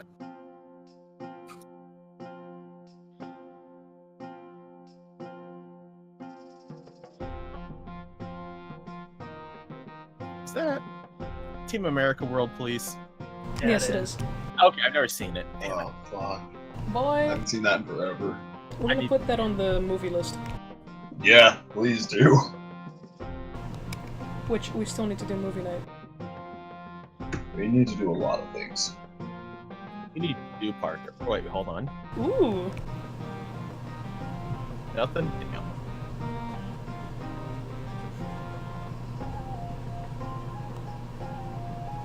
he's speechless, Marcus. He has no words. Sorry, somebody was knocking at my window. What? Your window. Window. Is it an intruder? No, it was my sister. She wanted to know if I wanted like snacks. Oh, I would Knock, say knock. yes. No, wait, hang on. Does she deliver snacks through the window? I don't Is know. she single? Ryan! Ryan, For please. fuck's sake! God. You absolute. Ryan out here asking the real questions. God damn it, Ryan. Whoa. Looking for a girlfriend that will deliver snacks through my window. Honestly, what more do you Dream. want? Want to buy a GS? That's when Ryan here. Ryan has just mysteriously disappeared from the campaign. Just gone. Oh fuck, is that a lightning bolt? No, it's the fourth bear that no one saw sneak out. It was a wizard all along. Wizard bear. What? You're supposed to be outside, fam. Oh. Outside. Drinking my booze. Yeah, with everybody else. All this chaos and just sitting there in the tent. Come on, get out there, Avengers logo. Bear 1, bear 2, bear 3, bear. Oh shit.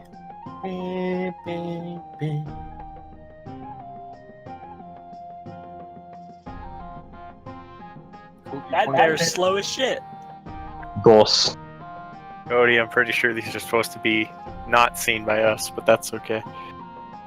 Meh. Doesn't matter at this point. I don't really Yeah. care. I don't know if you know, Cody. I don't know if you know, Cody, but you can also do GM roll to whisper rolls to yourself. Yeah, no, I know. I just forgot. I'm just trying to get it so that way when we, it's better for next time.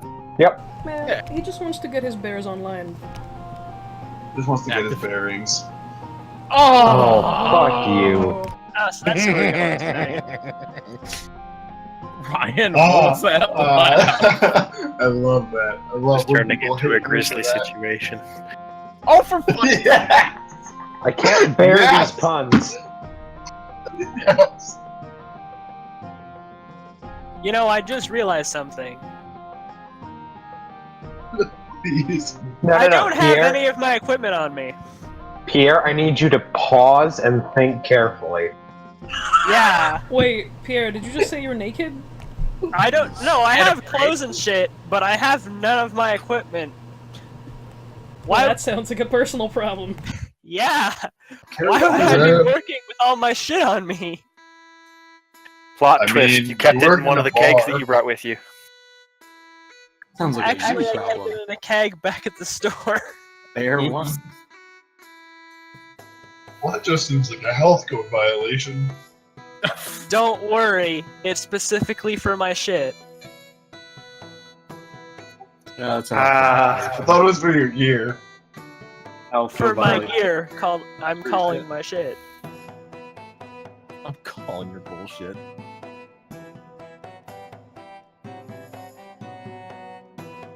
Where do you keep your stuff?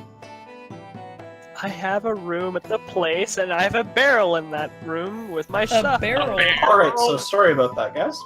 It's okay, we're being shitty. So, Ivan, you are pretty damn quick on your feet, so you have first reaction. I mean, like, the bears are still far away, right? Yes. So, like, well, I don't know what to do. Well, Why would I Charge go headlong fight into bears? battle.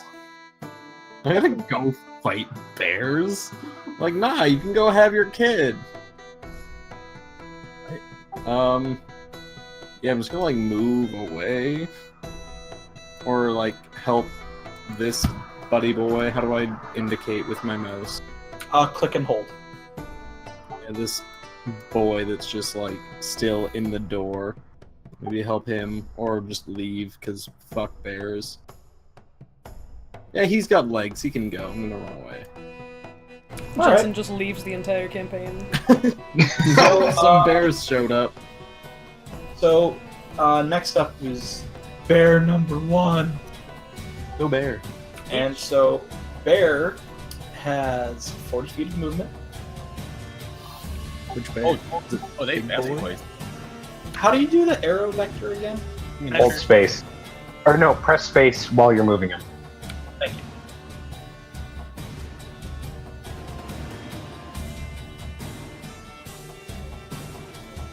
Oh, God. Bears have 40 feet of movement. Oh god. Fuck me. Boy. And so, yeah, bear gets 2 attacks, because multi-attack. Fuck me. I hope you know how to dodge. BK. What the heck? Rip Alex, it was nice drinking with you. I turn to Torash and I go, Torash!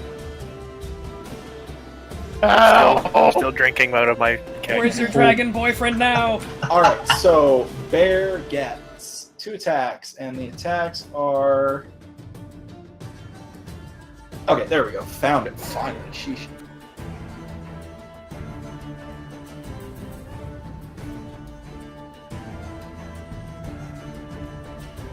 Fuck. Holy shit! Fucking rip! Holy shit! Good job, bear. It gets 1 more. TV, it looks so real.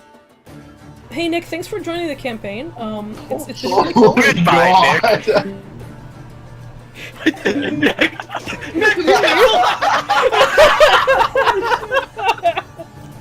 What the fuck is this? Don't worry about it. It's fine. So It was nice playing with you. The I just first got crit by attack. a bear! The first attack is the bite attack. sorry, is one of the claw attacks. Oh! And because of the crit, Uh-oh. Yes, because of the crit. You exploded. sorry, give me a sec. I'm going back between pages because I gotta figure this stuff out. Oh, don't Okay, leave I was me just worried hanging. that He's you giving us a exploded. lot of suspense. Torash Jesus explodes in the Christ. meat. Dora. So, Nick, I what's your don't least explode into favorite meat. I'm land? fine. That's Alex. Alex explodes into meat. Oh. So how much meat is left on Alex? How much meat is Alex? Alex is about maybe 6 meat. I don't know. It's not very much meat. On a It's scale not a lot of of meat at all. whatever to your health. So, bear hits Why you. did the bear move again? I'm moving the bear there because I'm being very generous right now. You're supposed to move at the bare minimum. Oh my God. All right, Dallas. Yeah, no. You know what? Dallas is being attacked. It's time for this picture again. No, so, in the frenzy, the bear hits. It does hit you, and you do go down.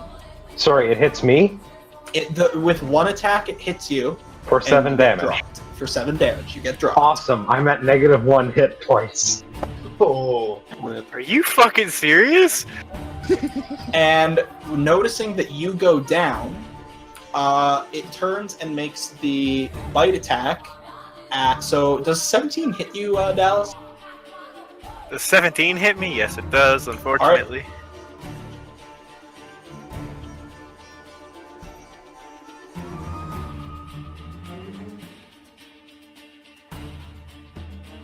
Not my dragon bait. Not. Oh. Bear hits you for 5. He's dragon bait at this point. Oof. This bear's gonna get fucked up. We now arrive at Cecil's turn. Huh. I didn't bring any of my shit with me. You would have had something. No, The I way- wouldn't have. The way He's I declaring that he literally has the clothes on his back, Cody. Throw the bear! you would have had a dagger at least. Yeah, at most I might have had a dagger in this, but I You have keep nothing. your armor as well. You're not going into this completely naked. But- You would have. Why would of, I have brought that along? Because of how unruly these people can get sometimes. You know, the really drunk people that are like, "Hey, give us more samples," and then they won't, and so you've had to get physical with people before. Alright, Still safe. I'll take that, Yeah. because I'm fucked at this point, otherwise. So I have a dagger, a little stabby, and I guess all I can really do is... I'm gonna measure something real quick. a bear attack? One second. Can I move here, or am I in the bear square? Oh, the bear would technically be in the square diagonal to Torash and Alex. So this is the legal spot. Yes, you can be up your bear's ass. Right. Cool! If that's your kink, then. I'm We gonna... don't share. Would I get advantage because I'm flanking? The person that you would be flanking with is unconscious, so no. Okay, then I'm just gonna, I guess, stab in the ass. I'm to still death. here. Well, what about Torash? But you're not flanking. A bear is a Technically not medium flanking. creature, therefore it only occupies a 5-foot square. And in order to flank, you have to be directly across. Okay. Am I? Yeah. Am I not? If this was no, because again, unconscious. Oh, okay. Yeah, unconscious, still up. And I already committed my move. Shit. Yes. I wish I knew who was who. I mean, you can move up there. You only moved what, 20 feet, Oh, Jesus. if that. Yeah. Looks like a cross to me. Okay. There. Now I'm going to attack with my dagger. Yep, go for it. You have advantage on the roll. Okay. So that's a. That's a natural 20. Yeah.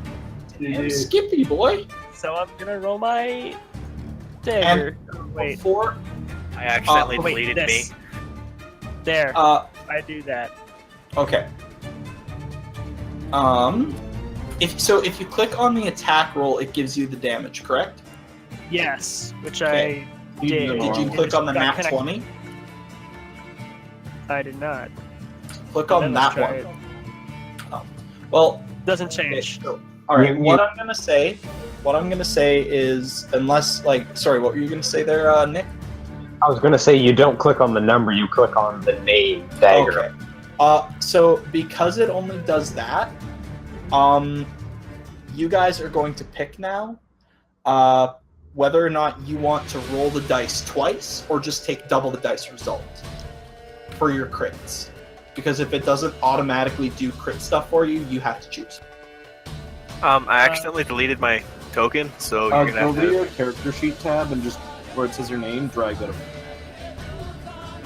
Yeah. No, I know. I replaced it, but now I'm not like in the proper spot on the turn order. So that would be my. I think that's doubled because that's 2 dice right there. No, my- that's I believe the damage there is The first one is actually 2 dice rolling. You can scroll over the number, and it'll see what it did. okay. Yeah, so that is 2 dice rolling. Okay, and So- the dagger's finesse, right? Yes, so I get to add my dex, so that's 9 damage from the dagger, plus my sneak attack, correct? Yes, so long as you have advantage on the roll, you get sneak attack, I believe.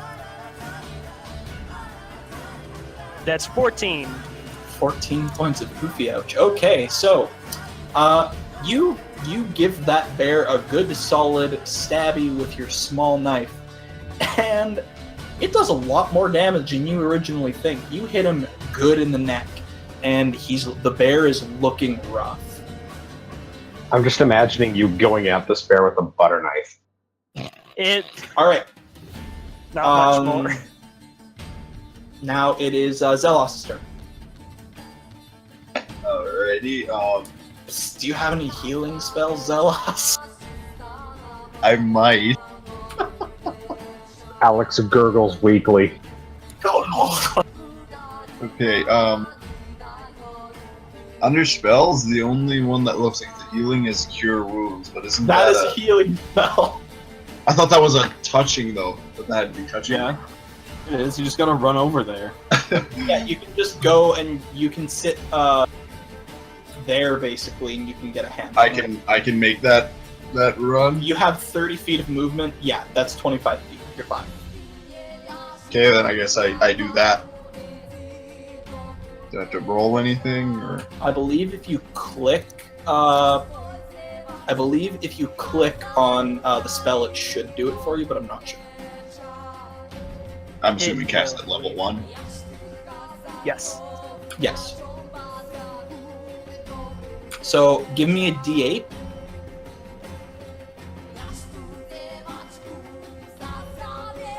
What's that? So Sorry? what's your charisma modifier?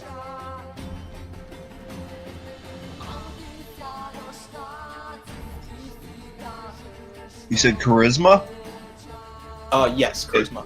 4. All right, so roll D8 plus 4.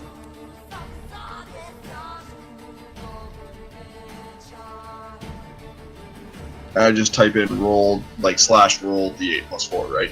Yeah.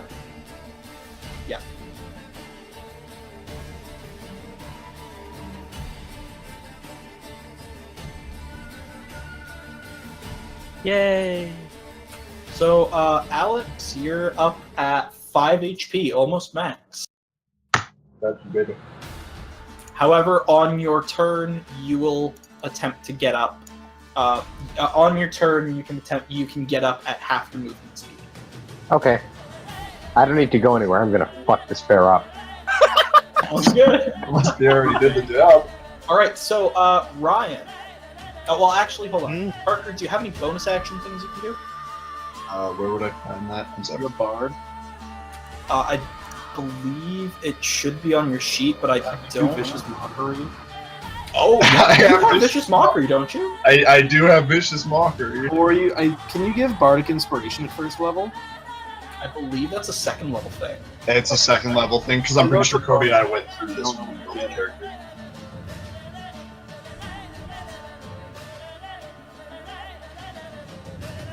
but I do have Vicious Mockery.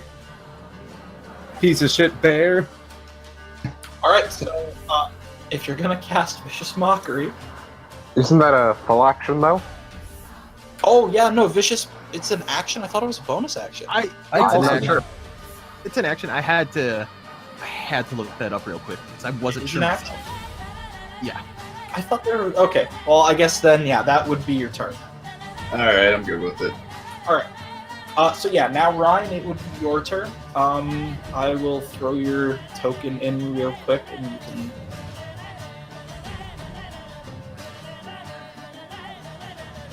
Actually, no, you can. I sync the token up to your thing, so you should be able to just drag it out.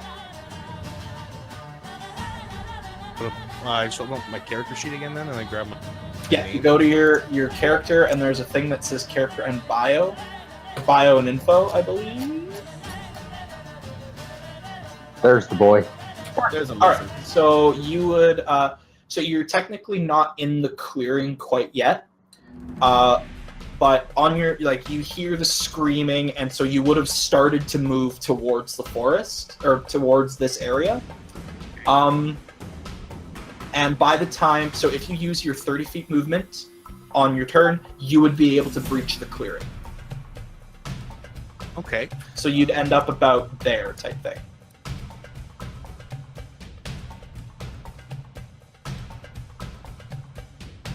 I just look at my spells. I could have sworn I had like the talk to animals one. But I'm looking at my spell list and I see like good berry 4 times. You got God. the good berries. Damn it. I guess I Good have berry, yeah, sure. poison spray. And, oh wait, no, that's my racial. Wait, no, poison spray. That's a spell and then purify food and drink. Okay, never mind. I'm good. Sorry.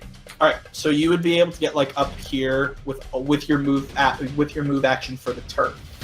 Just because I don't have the forest drawn, I'm just gonna say that if you want to be on the map, you'd end up being here by the time your movement is done. Okay, Yeah. I'll move on to the map then to investigate the silence. All right. So do you have any spells that you can cast or would like to cast? Not yet, because I don't really know what's going on. That is fair. All right. So you will. Is that your turn then? I'll breach the clearing and start looking around, trying. All right.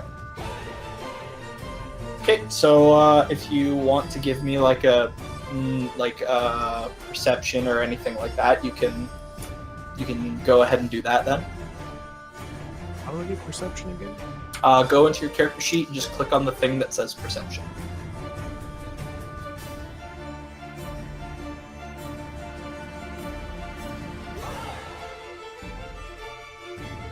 We ain't find shit. So, you walk in and you're kind of more distracted by just the sheer amount of crowds that's just running out of this area. So you get a little bit of oh, there's a bears, and you assume because from where you are you can see the bigger bear, and you can assume that maybe somebody aggravated it, but you're not familiar enough with the scenario that you would be able to tell that the cub is inside and it's trying to get back. All right. Then we've got Torash. Alright, so this bear's looking pretty hurt. I don't even know if I need to attack it. But if I leave, I'm gonna get attacked. What to do? Alright, let's just cut this thing's head off. You can certainly try. Somebody do it. I can certainly do.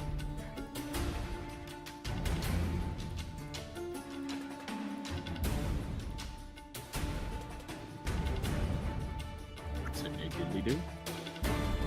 Hello? Hello? Oh, hey, there you go. Sorry, I wasn't paying attention. I mean, I was. So, with the advantage, because you're flanking, a 20 for shizzle hits. Give me some damage. For shizzle hits.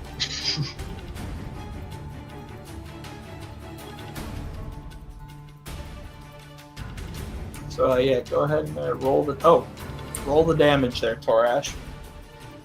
Just click on where it says Great Axe and the. Yeah, click the great axe icon. Yeah, Holy shit! Get fucked. Fuck. I'm gonna cut its head off. I told you. So you bring the axe, you bring your great axe down, and it sinks into the shoulder of this bear. This bear is looking mighty pissed off. It's not quite dead. You were really damn close though. Fuck. So this bear, like, I'm modifying the base bear just because it's supposed to be a mother bear and whatever. But you hit this bear really damn hard, and the axe still in its shoulder, it kind of looks at you and just roars.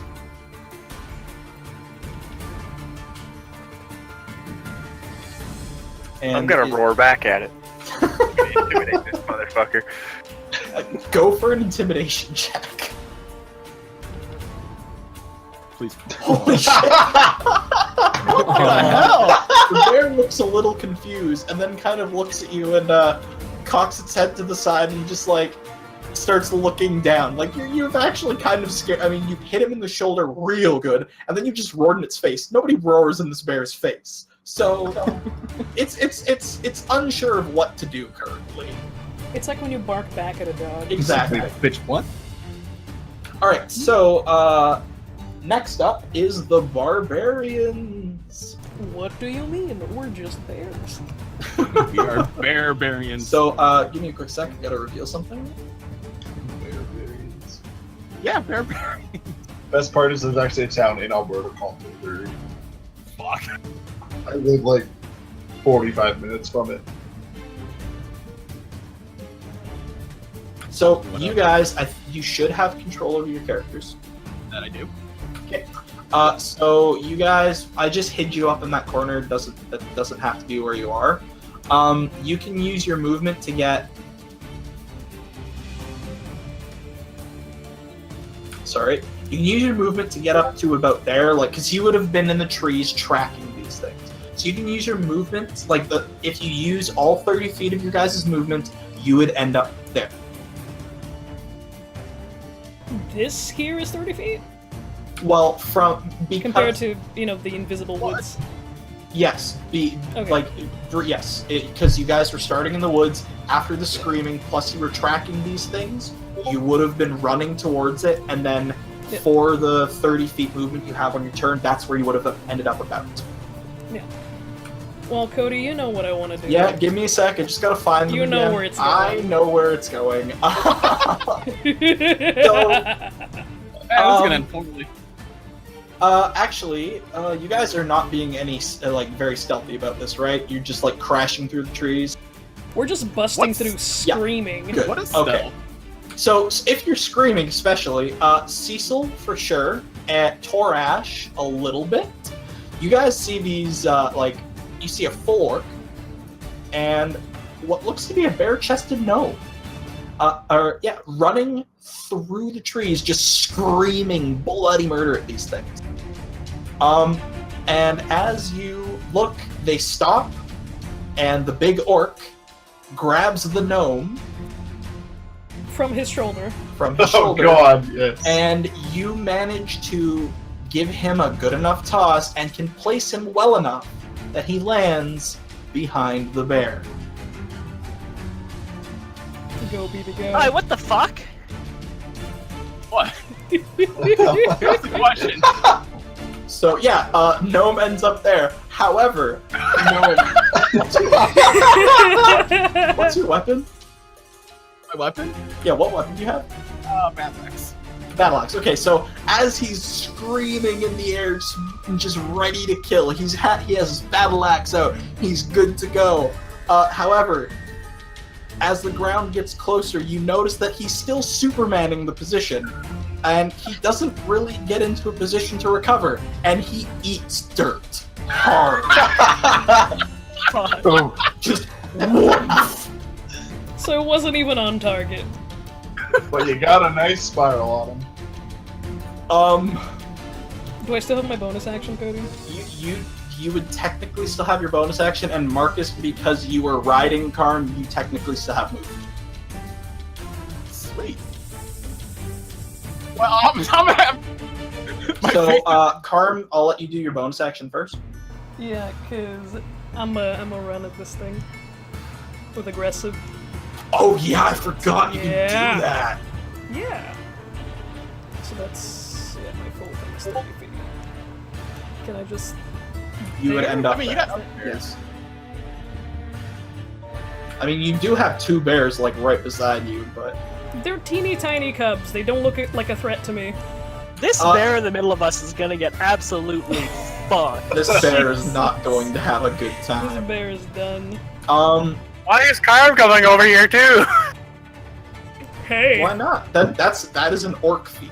That is an orc feature. They can just run at things as bonus action. Oh, I know, It's but really why not dumb, go for one of the other bears? 'cause they're small bears. They're little cubs. Anywho, so Marcus, as per 5e rules, you can spend half your movement to get up. And you do not provoke an attack of opportunity when you do so. I do have one question. Did I get hurt when I hit the ground with my face in it? Oh, you would take had to like ask. you would take like 1 or 2 points. It's nothing huge. Okay. I just wanted to make sure. Yeah, no, you would have taken like 1 or 2 points of damage if you really want to be like I just whatever. want to point out that I'm taking large heaving breaths behind Pierre, just Yeah. breathing down his neck. Oh, what the fuck? So Narb, I'm assuming you would get up. Yeah, I'm gonna like just try to spring to my feet and then attack this bear with my axe. Yep. Overhead give me swing an into attack him. roll. Where are you? Oh, this poor bear. Yeah, this poor bear. Yeah. Oh my god. Little bear. Motherfucker. Let's see how This much it does. bear can't catch a break. And I caught a small bear. Get fucked. So the bear, also shocked at the sound of a flying, screaming gnome, the bear like cocks his head and is like turning around to make an attack. Oh, Marcus, you actually get that advantage, by the by, Oh, I did. Because I'm Because- up. because technically she's conscious. Okay, I guess that's true. I can give it a second roll just to see what would happen then. Doesn't really. I mean, unless you nat 20, then whatever. I don't No, know. the bear you just I said don't- it. Okay, so you got one better. So, with 8 points of slashing damage, you take it and you hit it in the rump, and the bear is definitely not having a good time. Your axe sticks into the rump of the bear, and it lets out a shrieking roar. And as the roar goes out, everybody that has more than 12 passive perception, Where do we find that? that should just be on your character sheet. It'll be like near the bottom. Below all I your only have stats. 11. It's below your stats. So if you It's like have passive wisdom perception. yes, so if you have 12 or more passive wisdom perception, you actually notice that the cubs are letting out little like yelps and are looking a bit agitated. Get fucked, little bear. Hey guys, Yeah. it's okay if I go. I have to get up in the morning now. Yeah, man. Sorry for being so late. Oh, no worries. Just things change. I also have to poop really bad, so. I'll take Thanks for over. the update. I'll take over Thrud for you then. Okay, thank you very much. Yeah, no problem, man. Have a good night, buddy. Join you guys next week. Thank you very Yeah. much. All right, man. Good Take night. Have care. a good one, man. Bye, Ryan. All right. So this bear again, it lets out this shrieking roar, and the bear, like the cubs that you had run past, Karm, they're looking a little agitated. They're not like docile. They're starting to like get into a more aggressive stance. And is there anything you can do as a bonus action, Marcus, or is that it? That would be it. Okay, that's it. I could, but I'm gonna save that because We can rage if How we it want works. to. We can leave you you. raid your friends behind. Wait, hold All on. right. That sounded very dirty.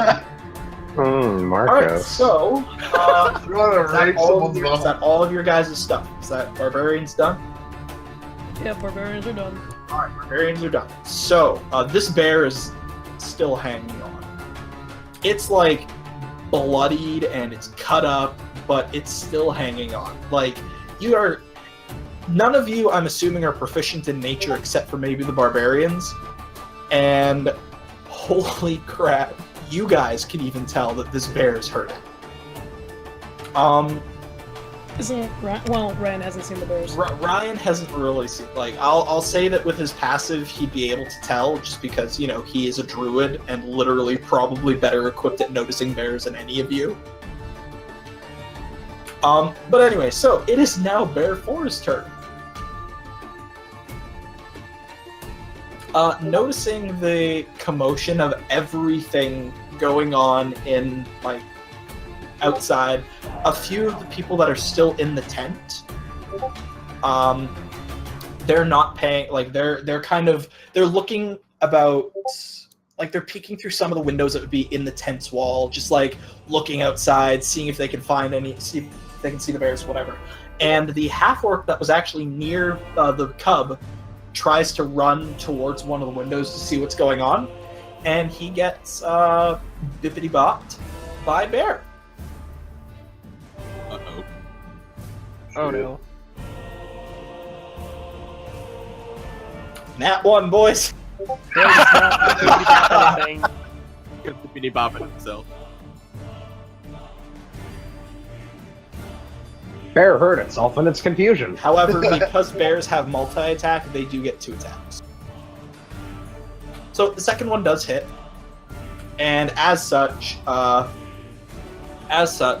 the guy ends up taking.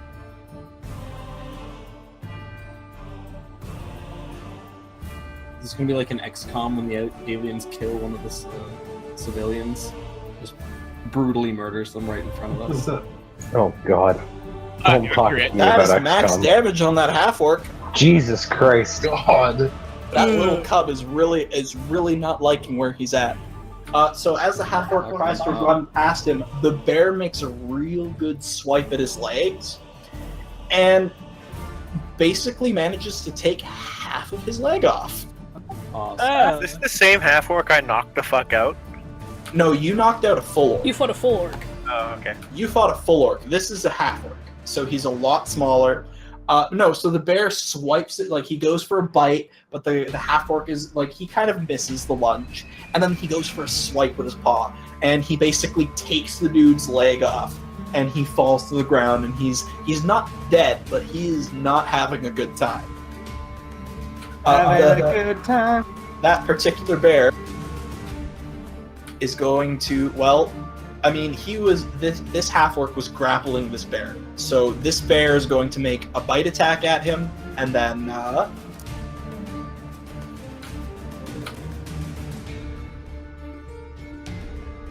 Wanna attempt that again?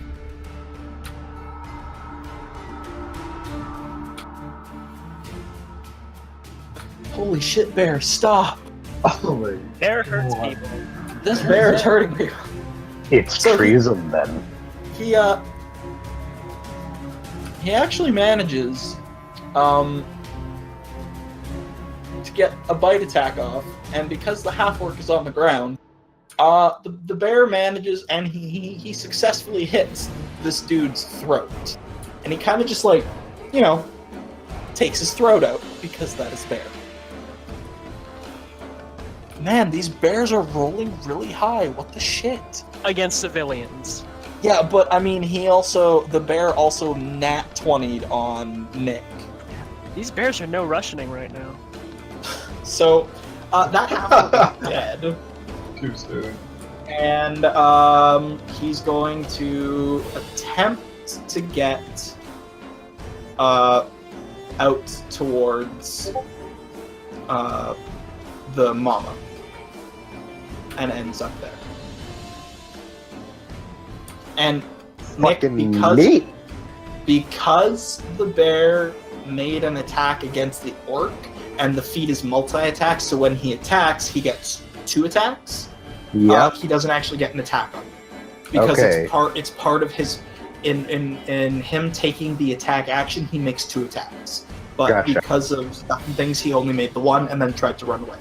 Yep. So you're not getting a bear trying to glomp your ass with advantage. This turn. This turn, at least. So that's that bear's turn, and it's now your turn, Alex. Alright, I'm gonna turn around and see this bear charging towards me. Get up, dust myself off, turn to the big bear and say, "You asshole! You four-legged, furry-eared asshole!" And then I'm gonna cast Magic Missile on him.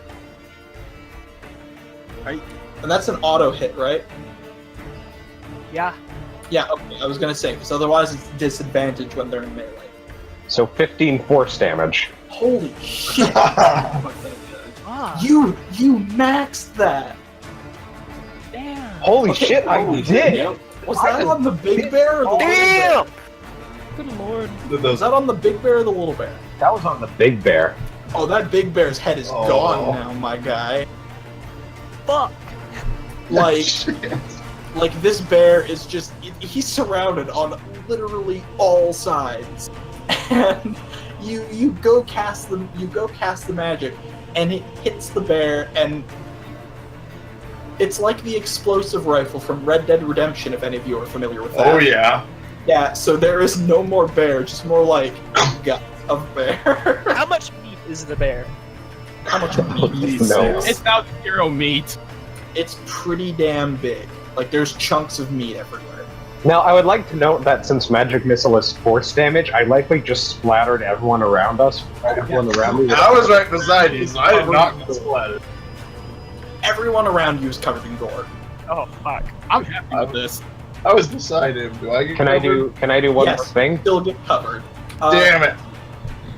I turn to the little bear and say, "You're next, you little shit." Jesus. Crap. God damn. Oh Christ. Alright, so, yeah, that's Big Bear. He dead. Big Bear is dead. Big bear is meat. Big bear is dinner. Next up is Bear 3. And I will be right back. Yeah, sounds good. Goodbye. Bear 3 is going to move forwards the 40 feet. This is the worst mine ever. I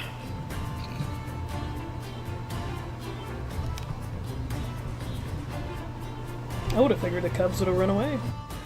Well, the whole because of how turns work and it's all 6-second stuff, so technically everything's happening at once. Yeah. The bear would have rallied the cubs to her to try to help, and so they're technically doing that action. Like, because of how because a turn is 6 seconds. The bear on its after getting hit roared, and so for those 6 seconds, those bears would have technically been going towards it. So they're just fulfilling what would have happened before Mom died.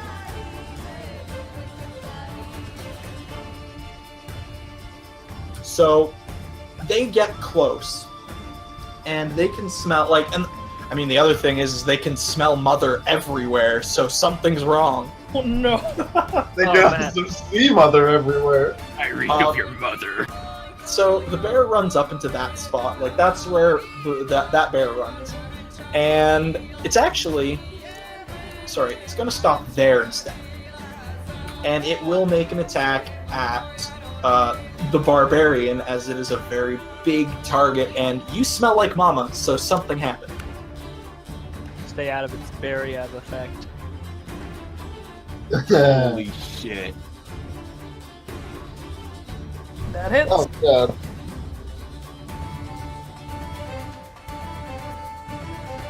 So again, because bear has multi-attack, it gets 2 attacks on you. The first one hits.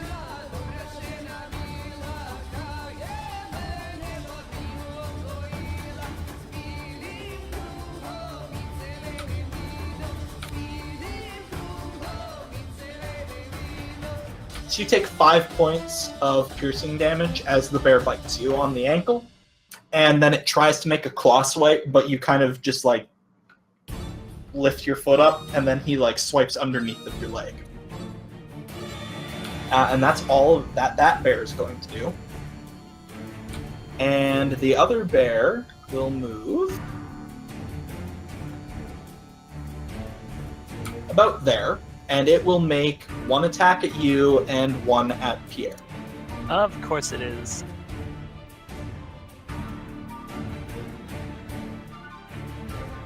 Hey, Oh, Karm, does boy. a nat 20 hit you? Oh, It just hits. Shit, okay, cool. Disgusting. Oh, thank Hey, Christ. Pierre, does a 7 hit? No, thankfully. Okay.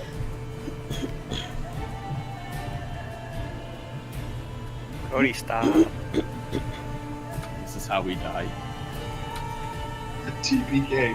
Air I mean, Swarm. I'm pretty sure we're Session fine. 1 TPK. So, Karm, you take 8 more points of damage. 8 bear damage. So you've taken a total of 13 from these bears. I Sure have, Oh, Chief. well, But I'm still standing. I'm still Jesus. Yeah, no, you're living barely, but I'm a you're beefy living. boy. barely. Um, I love you. so now it is. We go back to the top of the order for the monk. Hey, it's me. So Brother? you've noticed now that like there's just screams and these bears. They're Yeah. not backing down. One of them I'm exploded. gonna move in to help fight the bears. Go fight the bears. Should I move there or there? There Is one of you them get advantage. Flanking? Okay. Well, that. Alright, and so that's your movement, and you can make one attack at the bear. Alright, I'm gonna get in there with my stick.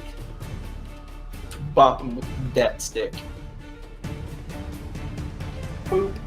Oh my goodness. Damn. You bopped that bear with that stick. You get, Heavy hitting you get stick. booped. Slapped it right in the ass. So you take 6 points of bludgeoning damage. So you kind of like... The bear is facing towards this barbarian, and so you kind of just bap it in the ass. Yeah, fuck that guy. Yeah, you just hit the bear real good in the ass, and the bear kind of like yelps.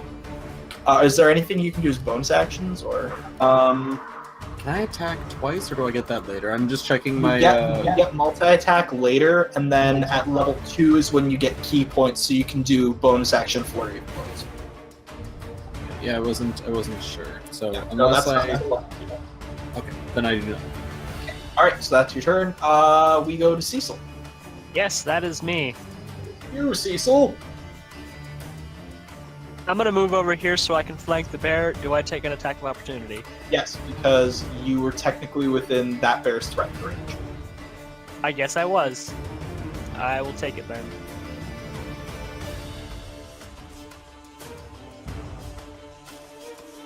In before bear crits. Oh, thank God. Tempting fate there, Pierre. Jesus. So with both attacks, it actually he ends up missing both. He's kind of distracted by getting smacked on the ass by the monk. Yeah. Well, he gets his ass smacked by the monk. I'm gonna stabble this one because I'm Yep. pretty sure I get advantage on it. You get advantage. Alrighty. Cody, Then... Yes. I can attack at level 1. Or Well, I can take a bonus action as an attack. Like just unarmed. Oh, that's right. You can make one unarmed strike as a Yeah, bonus action. as a bonus Okay. So would you like to do that then? I would. Sorry. Will I have your 20? I just have to resolve this unarmed That strike. is fine. My I bad. know I hit the forgot. bear. All right. So roll your unarmed strike then. Ooh, critical. Yeah, you actually hit with the critical. So, and because you're a monk, I believe it's D4 plus Dex. Yeah. Okay, so you can either double the roll or roll twice. So it is slash roll or what do It's you slash think? roll, yeah. So slash roll D4 or 1d4 plus 4, or just click on unarmed strike.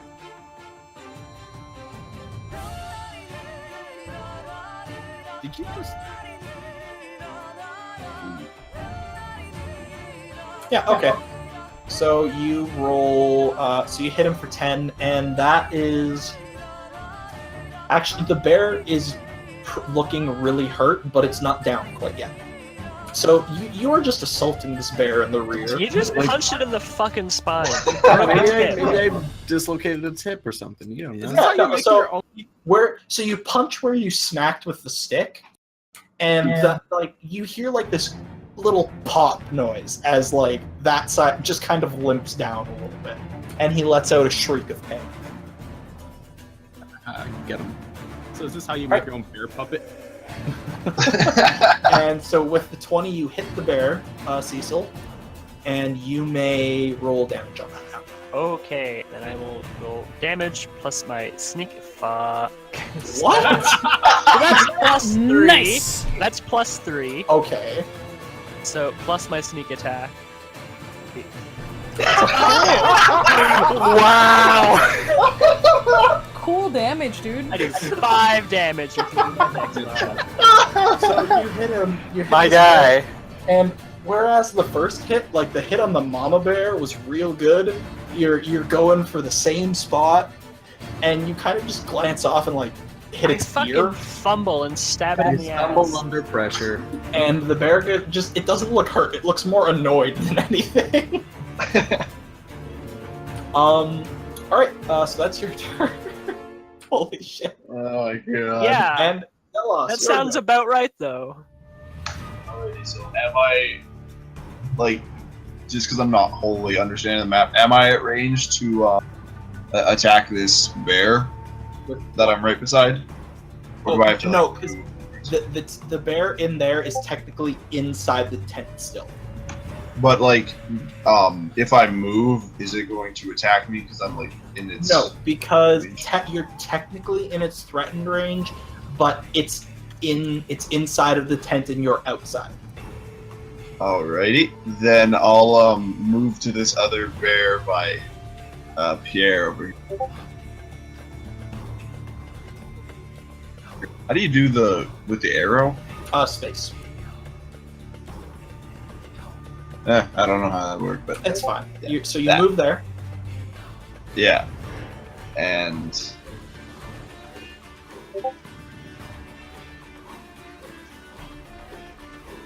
I and what will guess you do? I guess I stab at it with my rapier. All right. So make an attack roll for me. That's just a D20, right? If you click on the rapier in your character sheet, it should. Let me see. Yes. So, you know what? It's technically not flanking, so you'll take the 18. But I mean, it's a bear cup. You hit. It's fine. Alrighty. So then I click rapier again, and it'll do the damage. Click on the rapier part. Yeah. So on that. Yeah. So you do a low 5 points of piercing. So you hit him in like the side or wherever you aim for, and the bear, like, you hit something. I'm saying like the shoulder. Yeah. So you So I'm hit him assuming in it's on a all fours. real good, yeah. You hit him in a real good spot. Like, the bear is not having a good time right now. And you actually do manage to. He doesn't go down, but he's hurt and he's bleeding heavily from his shoulder now. It's now Thrud's turn, so I'll just pull up Thrud's sheet real quick. I'll be right back. Yeah.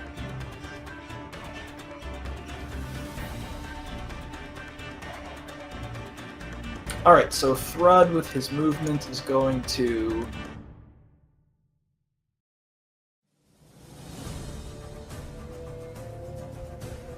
Hey, people are shooting off more fireworks here. Happy 8th of July. What is everyone celebrating anyway? It's been like a week since Canada Day. Fuck Canada Day. It's been America. No, it's not so cool, right?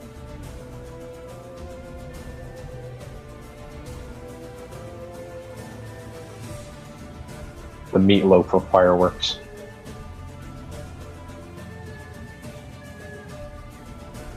So Poison Spray has a range of 10 feet, and it's a con save for damage. bust through the tent wall? No, that's how the arrow looks. But I said that there was a flap in the back. Okay. That people can go through. I got you. So he went in through the back, and he's going to cast poison spray on the bear, and the bear has to make a Constitution save.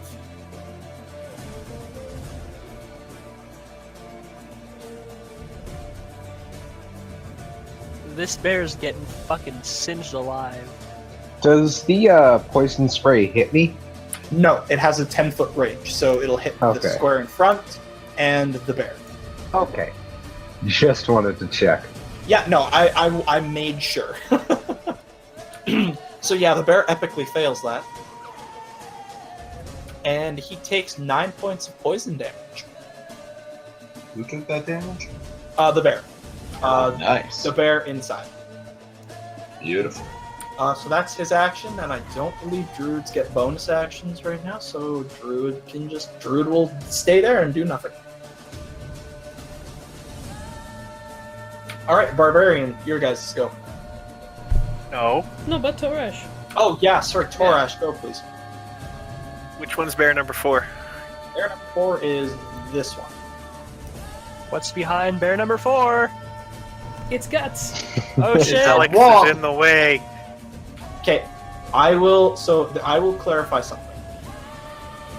So the thing that Alex is sitting under, it's not a solid tent wall. It's one of those, so the tent itself is completely surrounded, It's an but awning. that's like it's an awning. That is an awning. Mm-hmm. So you can technically make an attack from there, but it will be at disadvantage. What if I throw something? Also at disadvantage. Also, if you're going into melee range and throwing something, you would already have disadvantage, so that would be double disadvantage. Or you could go behind Alex and just throw it like that.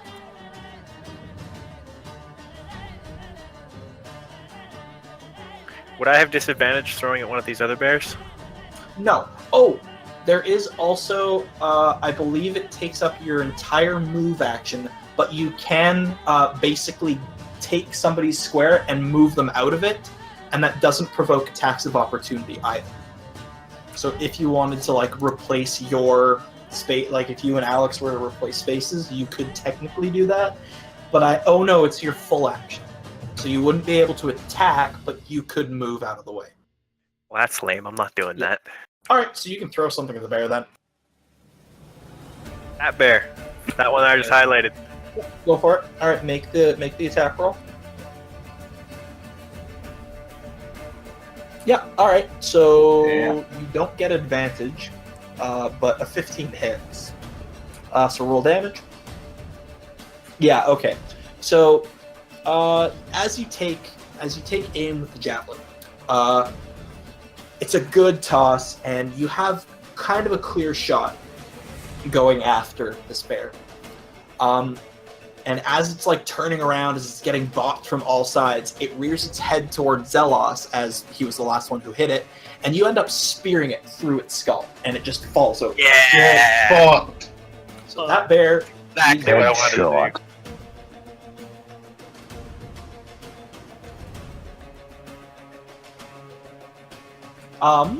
now it is Bear 4's turn, and No, it's It's not. our turn. oh, sorry, barbarians. Yes, sorry, my bad. My goodness, I can't even read this thing. Wow, I'm awful. It's fine. All right, so this is my first and probably last game because I'm a shitty person. Come on, Cody. All right, Cody so cannot read. I'm pissed off. I wanted to give these cubs a chance, but I'm just gonna dunk on this boy. Suplex. dunk on the bear. Dunk on the boy. You have advantage, so dunk on the bear. Holy shit. Oh, Dunk fuck. indeed. The boy is Roll the damage, please.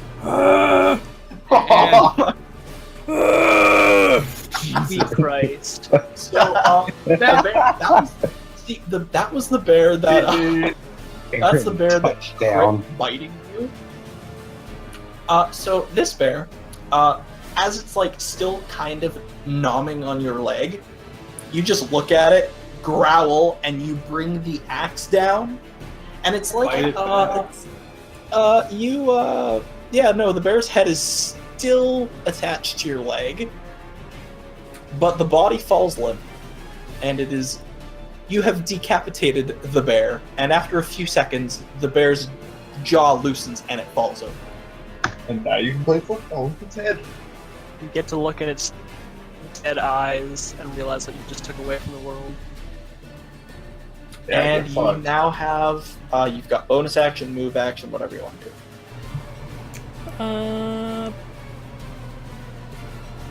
Do I have sight of the one in the tent? Kind of, well, yes, you do, because this part here is just an awning, so Yeah, but I mean, Yeah, just so- from where I am, can I see? yes, you can see it. Okay. Oh, man, If so I were you're to down toss to- a javelin, would that be at a disadvantage, or...? I will actually, I'm gonna go back to Torash's throw. It's a good thing that it always has 2, because technically your throw is at disadvantage because you're throwing through somebody. But it doesn't matter because it's 15 hit. So yes, you will be at disadvantage. Alright, whatever, I'll try it. Is that a bonus action though? Because you use your attack action. Oh shit, yeah, I already attacked, You you're right. already Yeah, attacked. you got nothing. Yeah, it's whatever, I'll just stay here. Okay, sounds good. And so now it is Nerb. Your go, my friend. Nerb. So I'm gonna get real fucking angry, jump over Alex, get onto the other side of the bear, and take a good swing at his face. The gnome is gonna leap over the human. I will. You are not That's some leaping Hulk over the jump human. shit. Moving through allies, moving. So, can you put yourself back to where you were? I got you. Oh, I should. So you can make it there, Mhm. but it takes all of your movement to do so, because moving through allies or anything like that will actually increase the amount of movement you have to make to get through. Isn't he small though? I technically have a movement of 25. Oh, you have a movement of 25? I don't think there are bonuses in 5e to small creatures doing that. Might be a Pathfinder rule. I don't know. I think it's a Pathfinder rule, I'm pretty sure. Because Pathfinder, small creatures can occupy the spaces of larger creatures, right? Or they can at least pass through them. I think. Yeah, no, I believe because they streamlined a lot of the size stuff in 5e, I believe. Anyways, that's how we're doing it for today. I will look into that just to make sure. I'm kind of curious. That's all good. So, So, I probably won't be actually, able to do with that. 25 feet of movement, 5, 10, 15, you're actually. I'm going to say that you actually can't do that. Okay, that's fair. Because if you only have 25 feet of movement, you would actually end up in the bear space. Because it's an extra 5 feet of movement for each space that has an occupying party. Makes sense. All right, that's fine. So But- then, right, the bear.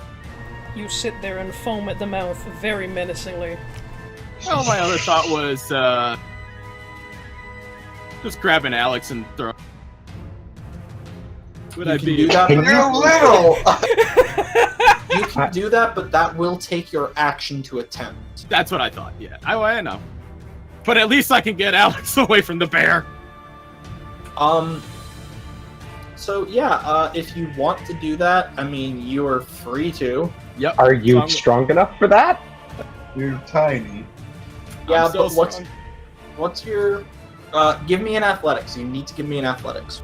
An athletics check? Yes. And Oh, you're God. raging, right? You're raging. I won't Hold say on. I'm raging Stop this, because can of I? that's. But that's no, just me you trying are to say- you are raging, right? No, I won't say because my first thought was to get through while raging, but if that's not gonna work, then I would You have can still. just not. I mean, I'm just asking because when you're raging, you have advantage on strength checks. Oh, I know.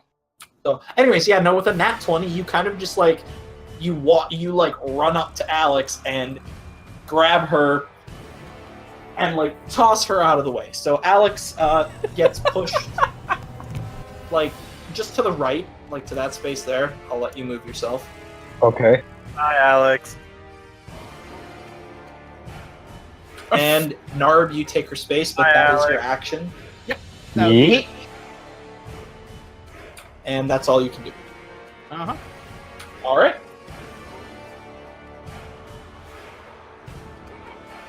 So So bear number 4 is going to make an attack. Is going to make multi-attack at the barbarian. Well, actually,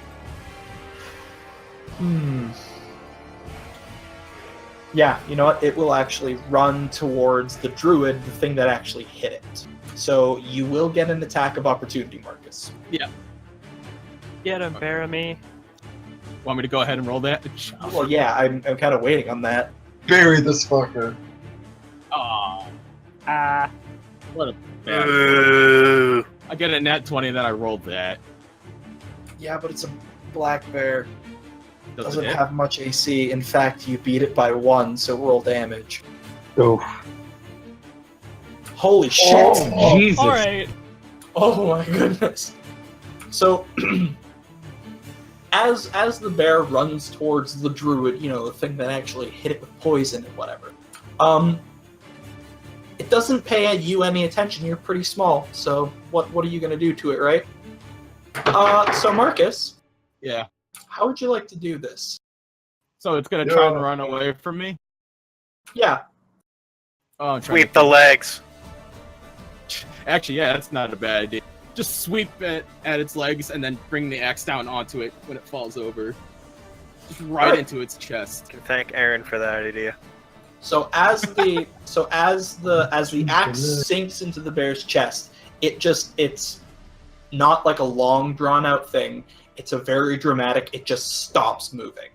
You have killed this bear, no reflexes, blah blah blah. And so the bear is laying limp in the middle of the tent. He's very dead. I am going to make you. Hey. Alright, was that Nick? Yes. Maybe. Alright, Nick, can I get you to roll 12d20, please? Rocks Okay. fall, Nick dies. Awesome. So Nick, you gain 140 inspiration dice. Fucking neat. Yes, I'd like to cast Wish. I'm just kidding. Anyways, so with the combat over, you guys are free to interact as you will. However, it is 11, and I would like to end it. I'd like to call it there, just so that way, because I'm pretty sure my sister's going to be going to bed here soon. So I will let you guys. We'll do a little bit more, but we're not going to go for like another hour or anything. Okay. So, anyways, as I said, combat is over. Everybody that was at the festival, you kind of knew that you guys were at the festival. But there's Narb, you see the dragon. Alex also would have seen the dragon that's inside the tent. And everybody is seeing the small, angry gnome and the large, angry orc. And so The very, very bloody orc. Sorry. And everybody that was outside is basically bloodied because of the big bear. What? Yeah. I have 2 health. So, quick question. Inside the tent, that's Right. this dude over here. Yeah, right. Is he a dragon or is he a dragonborn? He's a dragonborn. Okay, all right. Did my keg spill in all the confusion? Give me a dexterity check. Oh my god. Please crit fail. He did the whole fight with a keg He's under nat- one arm. Oh my god! So Can you just fucking not? basically, no, you successfully kept that keg up, and it did not tip, it did not break, it did not spill. I didn't You were spill a drop. Well a done god there, carrying Oran. that, my guy. Oh my god. Actual No party fouls over here. Now that the combat is over, I'll take control of Thrud. So Thrud, he makes his way out. Like, he pushes past the gnome, because again, we're not in initiative, so it doesn't matter at this point. You can Yeah. walk past. Can I? So he walks out, and I don't know the voice that he's going to do for Thrud, so I'm just going to speak. I'm just going to speak, and then we'll let him do the voice when he can play again. So, Yeah. Yeah. Well, Knowing what Ryan, he's probably going to do some sort of Bane voice. Oh, yeah. What happened that agitated the bears like that? Honestly, I've got no clue, and I would have investigated the mother bear, but it's currently a Myst. Yeah, my bad. Sorry. Yeah, That's you great. got What do it. you want?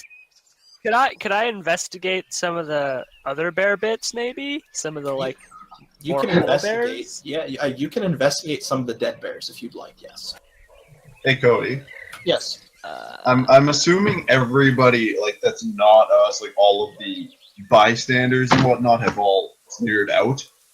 Most of them you do see now that the combat is over and you're not focusing solely on the bears. You do see the occasional head peeking out of a few of the carts, and because of where the bear was let loose in the big tent, there were still quite a few people in there. But other than Okay. that, for the most part, everybody has cleared out. Is the lady I was chatting to that I got the drink from earlier that was at the thing in the bottom right, is she still there?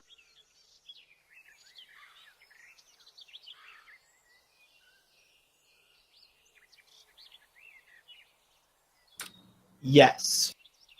She was assisting some of the patrons around her cart to get away, and so she herself is actually just tucked inside. You do see her poke her head out now that the roaring is done. Okay, then I make my way to ensure she's okay. Some apartments and shit I would do. Yeah, that's fair. Go for it. So, Pierre, you said you were investigating some of the whole bears. Yes. I rolled a 17. 17 investigation. Yes.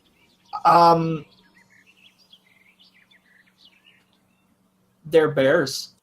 They're dead bears now. Yeah, Those are some bears. they're Those real certain- fucking dead bears. Are Those there certainly any? are some I'm gonna ask another fuzzy-looking bears. question there.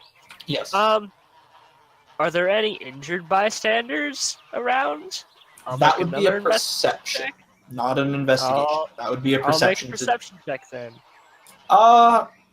Most of the people that were around during the bears getting away, during the bears going through, did run or were hiding, and because of how quickly they locked onto you guys, you don't see anybody that's injured.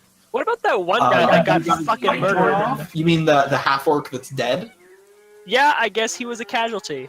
Yeah, no, he's dead. He is dead. It happens. Well, shit. We're all covered in blood.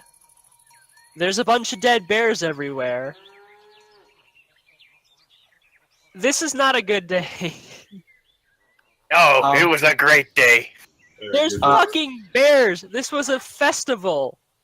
Give me a quick sec. I'm gonna make a few checks on Thrud here. In the meantime, Alex is gonna turn to Narv and say, "Thanks for throwing me." You were still on the Okay. ground when I threw you, didn't I? Yeah.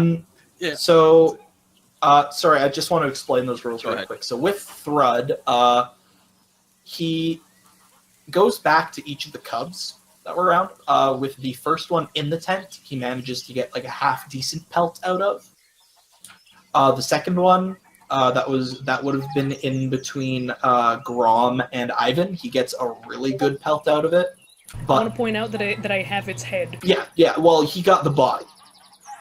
Actually, no. That's a good point. So for the other bear that was up here, he got a really good pelt out of it. But then this one, because of how it died, he didn't get as it was not good. He Jesus butchered Christ. it real bad. There's still fucking people watching, and this guy's skinning a fucking bear. All the people going Multiple around are times. going. What All the people around actual watching fuck? this are going. All the people watching this are going. Oh no! It's an adventuring party. Oh fuck! Murder I'm hobos. really glad I walked away from that group. Can I carve Fuck. some meat to make some bear jerky? You can give me survival. Jesus Christ! Shit. What the Stop! What the fuck? We're all Dennis? ignorance on everything, dog. You get a real good bear flank steak out of this thing. Fuck! Yes. It is solid quality meat. Right. So Thrud immediately, again, he starts skinning some of the bears, and In Draconic. So anybody that understands Draconic, that's Alex and Torash, I believe. I mean, I'm a Dragonborn. I would Yeah, I hope know I that- speak Draconic. Well, I know you, but Alex, do you speak Draconic? I do. So you hear him in Draconic, just like muttering a small like prayer about it. Needless violence was had this day. But the piece may the Mother Earth bless these pieces that we have managed to save. That type of thing. You know, nature shit. Immediately after that, I'm offering the head to Narb, and I just tell him, I got you a hat. Fuck. God. You know what? Fuck. Just gonna look at Grom real quick, like, thanks, I guess. Make a good hat, actually. I'm going to turn to Torash and go, are you with them? No, not intentionally. Alright, good. You know what? I'm gonna go talk to Torash and Alex. I know those guys, and say, we should probably get out of here and uncovered in blood. I would enjoy that. Not finished my drink. All right. So while you guys are over there, sorry, Pierre, I'll let you finish your thought. I kind of don't want to be seen with the barbarians and the druid, because they're doing some fucked up nature shit and like corpse mutilation. I want to bring to your attention that I just carved a piece of meat out of one of the dead bears. Yeah, you know what? Yeah. Never mind that. I'm gonna talk to Alex and say, hey, let's get the fuck out of these weirdos who are mutilating these animal corpses in public. Yeah, just a second. I want to see if I can get some of this meat Torash has got. No, what? Never mind. So as you're jumping between people trying to get out of here, Parker, you go to check on this elf lady. Everything all right over here? It was a bit worrisome, but they didn't get close. As you notice that the gore, there's very few, it's very few, but there are still streaks of it going out to the wagon. Well, at least the whole bear didn't get close. Fuck. Did everybody get away safely, or? As far as I know, I'm not so sure about those in the big tent. Yeah, I think there was at least one person there that got a pretty good shot, but I think for the most part everybody's okay. Well, I do believe that the fair is over for the day. So I think I will be on my way. And what tavern did you say you represent? The Dewdrop. Alrighty, I'll keep that in mind. Thank you. Take care. Thank you for checking up on me. And she just leaves the cart and just walks away. Like, she's just gone. Just struts. Well, then I go back to check up on Alex. All right. Hey, you're the guy what brought me back from the dead earlier, right? You alright? Yeah, I'm feeling better now. Thanks for that. I never got your name, by the way. Call me Zealous. Nice to meet you, Zealous. I'm Alex. Likewise. So, what brings you to Checkstown name real quick? Rosalind. What? It's written on your hand. Rosalind. Got smudged slightly. Damn it.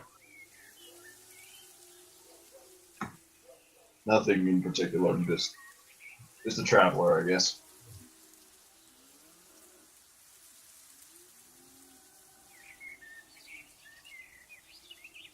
Torash is asking if anyone Yes, wants a drink. I would I'll take him up on that offer. I would also. Do I have enough drink left to go around? I'll say that you had finished probably half the keg before everything happened. So you've got about half the keg to split between anybody who wants any. Yeah, I'll take a share. Arm, is that a yes? Hey, Bard, Yes. you do notice, though, The big orc is bleeding very heavily. You'll be I'm Just fine. casually There's no more spitting combat. out blood. Fine. I will saunter over, and I will cure some wounds. I'm just looking at you at that point. So I have to roll for this, right? It's just D8 plus 4, I believe it was.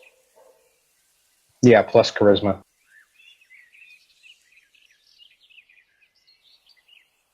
While this is happening, I'm gonna go talk to Jensen's character since I don't actually know their name yet. Yeah. Hey, buddy, you helped this fight, right? Yeah. I don't know what you think of these people fucking butchering these bears in the middle of the fucking street, but I kind of want to get out of here. You need a place to stay tonight? These are exactly the kind of people I'm looking for. I'll stick Oh, around. I see. Okay, I'm out of here. Cecil Durst just wants to live a normal life. He never asked for this. Before you run away, okay, so Karm, you get gonna healed keep for 7. Before you get the chance to actually run away, Pierre. The announcer actually from within the tent. He was actually, because he's a gnome and he was standing on a raised platform, he actually managed to get under the platform and is now managing to get himself out. He's walking past and he ends up under the awning and he looks out and are you the guy? Are you the people that helped stop the bears? I look at him covered in bear guts and say, yeah, kinda. No, we're just innocent bystanders. Just happened upon. One of them turned into fucking Myst. Again, me, sorry. The fighting the fair seems to be over for the day, and I still have the prize money to give out. As a token of my thanks, would you mind all splitting the gold? I would mind. I'm the only one that fought in that tournament. Excuse me? There was a tournament? Yeah, you missed it. What's your name, small gnome friend? My name's Narb. Nice to meet you. I stick my hand out for a handshake. Covered in blood, just dripping. I'm Yeah, why going to not? pass on that for now. I'm Just a little blood. Come on. Allergic to blood. Yes, allergic to blood. Sure. Wimp. Anyways, you seem like quite the capable group of people. Would you mind? Do you want to keep the gold amongst yourselves? Yes, I'm not getting covered in bear mist for nothing. The new fragrance from Febreze. Bear mist. Oh god. All right, so he hands the gold off to basically whoever's going to go get it first, and he scurries like hell out of there. What's his deal? I don't know. Fucking bear butcher shop, middle of the fucking road. We're in a I mean, clearing. This is a clearing on the edge of a forest. Got good eats out It's of it. essentially a road. There's At a this lot of point, foot yes. traffic. Today, yeah, because of the fair, yes, but usually it's pretty quiet, except for It's- the lumber mill. Or It's the a lumber people metaphorical working. road. Yeah, no, I know. So yeah, he scurries off into the direction of town, and it's you 8 that are just left in this clearing. Well, I'm gonna take a look at the gold and see how much is in there. There is, I believe I said 20 before Torash entered, so there's 22 gold pieces. I'm actually going to bump that up to 24 because that's even. good. That's even 3 for everybody. I'll just start handing out 3 gold pieces to everybody. It is not even. I want my 2 plus my share. Fuck off. You're getting what you get. I'm gonna grab 3 gold and immediately abscond. I don't want to be seeing blood covered next to these fucking ruffians. I see that the blue Ruffians! lizard is getting upset, and I just toss him my gold because I don't know what's going on. Yeah, that's fair. So, Ruffians! Torash, you actually get. Are you tossing all of it, Karm? Yeah, so Torash, you actually get 6. Hey. So, Cecil, you run off to the tavern? I am going to Or go to beer my mug. cart, Okay. pour myself an entire mug of the stronger stuff, slam it back, and then I'm gonna get out of there, not before stopping at the river and jumping in for a minute to wash Yeah. all the blood off. Yeah, that's fair. Also, I tell none of them where I'm staying besides the 2 that already know. I already know where you live. I That's was creepy. so once he's gone and we've distributed our winnings, I look around at everyone and says, "Well, I could go for a drink. Torash, do you know anywhere? Do you know any good taverns around here?" There's this one that I bought this keg from. I don't remember what it's called, though. Pike Point Lodge. I think we. You're could- not here! Just a mystical voice from the heavens says it. It's the Pike Point Lodge. Same with when you So real remember the quick- town. I never addressed the fact that I got healed, so I just turned to this elf and I just pat him on the head like, thanks. Yeah, no problem. God. Alright. So, Happy boy. Don't worry. Thrud will accompany you, and he will actually go and I'm sorry that this had to happen, but I am thankful for your help in putting them down. You know them or something? We weren't No, gentle. when druids have a reputation of protecting the forests and the animals, but when they threaten other beings like people, they must be put down. So thank you for your assistance. In all fairness, while yes, these bears wanted to make our heads, they weren't exactly 100% guilty at this. They were, from what I understand, being pissed off or somebody was fucking with them. Well, no matter the case, it is over. It is past. Alright, fair enough. You should be glad I'm not there, because I'd be saying something about the fucking ode to fucking bear that was made. Just can't How's God protecting damn. the forest going there, buddy? Goddamn. Yeah, I love Thing, it. though, that's the thing. You can protect the forests, but as my druid in my campaign knows, sometimes you must take life to preserve it. That's just the way it goes. Ode to bear. Sometimes you must miss a bear in order to save it. Exactly. Finally mince one bear. All right. So, do you guys like? Yeah. At this point, everybody So when you pour everybody a drink from your keg, Torash, it ends up like you empty the keg. It is done. And so everybody, Thrud is just gonna follow you guys. But if you guys want to go to the tavern, you have that freedom. Yeah, as well. And I'm also, gonna bust the keg. yeah, that's fine. Bust the keg. It's a keg. You did not have to use them all. You could have literally thrown it at the ground. Also, It's Jensen, more fun. Yeah. you were saying earlier that to Cecil that these are the kind of people you have been looking for. So if you want to do anything off of that, by all means. I'm just gonna kind of follow the barbarians around. All right, Or cool. wherever they go. All right, so after a short walk, you guys end up at the Pike Point Lodge. I just want to state beforehand, I warned Tom, if you see 5 or 7 people walk in covered in blood, they don't know me, no matter what they say. We know you. Tom, that's awful specific there. It's almost like you do know exactly then. Also, there was bears at the festival, bad time. Someone died. I really don't want to talk about it right now. They fucking skinned the bear right in the middle of the fucking thing. These people are fucking animals.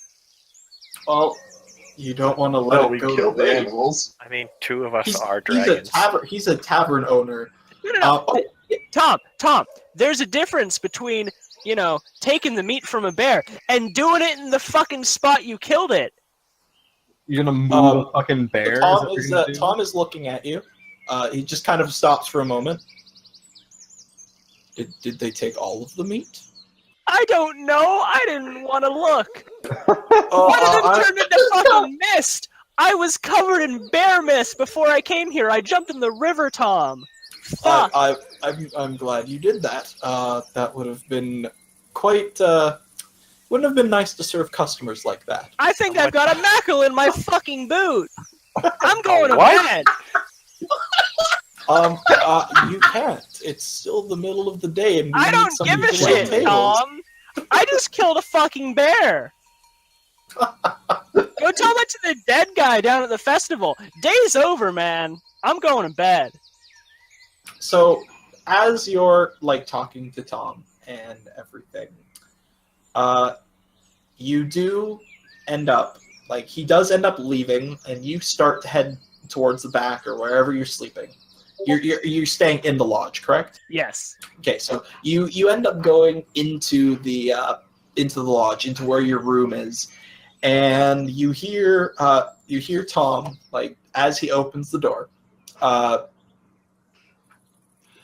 He calls back, "Hey Cecil, I think I see those bloodied people that you said you don't know." They're still a ways down the road, but he's yelling at you that he's seeing them, and he's just going to keep going. Don't tell them I'm here. The first thing he does is tell them you're there. Yeah. Fuck. Don't tell them I'm here. All they know is I work here until he said that. Yup.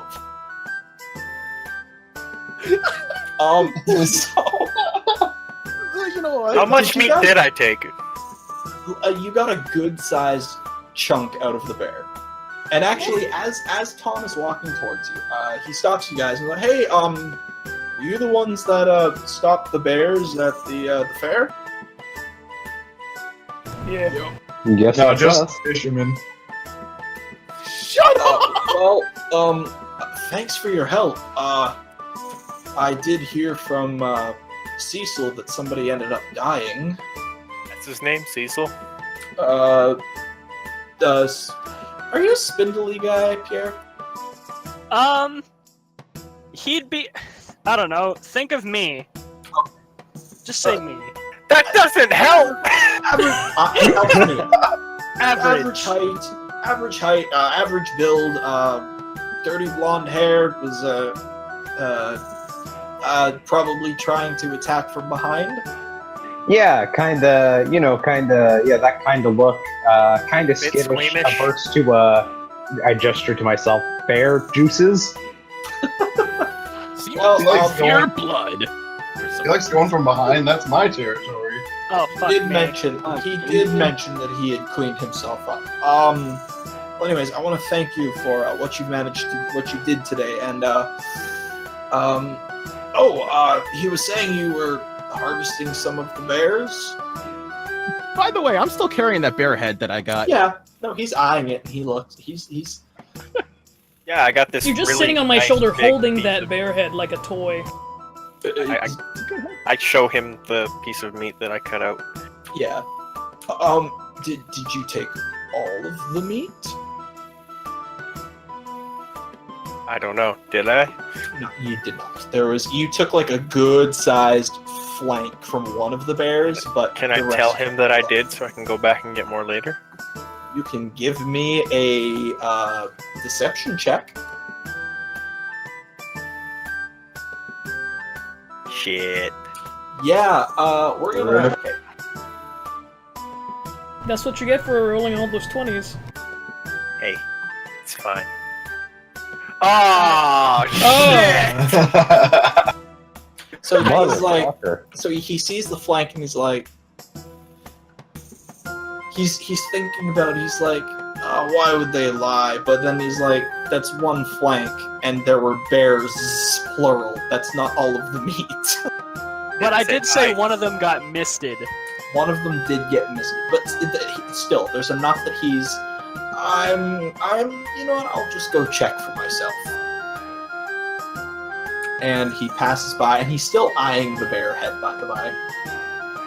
Oh, if you guys need a place to stay, I'm sure we've got some extra rooms if you'd like to stay at the Pike Point Lodge. Do you also have a kitchen that I could use? It's, Maybe a bath? use? Maybe not. Are you wanting to cook your own meat? Cure it. I was gonna make some jerky. We'll see what we can do. So, he kind of wanders off, and he's basically giving you guys free room for the night. Ooh. So he directs you to he points you in the direction of the tavern, or the lodge rather, and he goes on his merry way down to the fairgrounds, and just for shits and giggles, we'll see.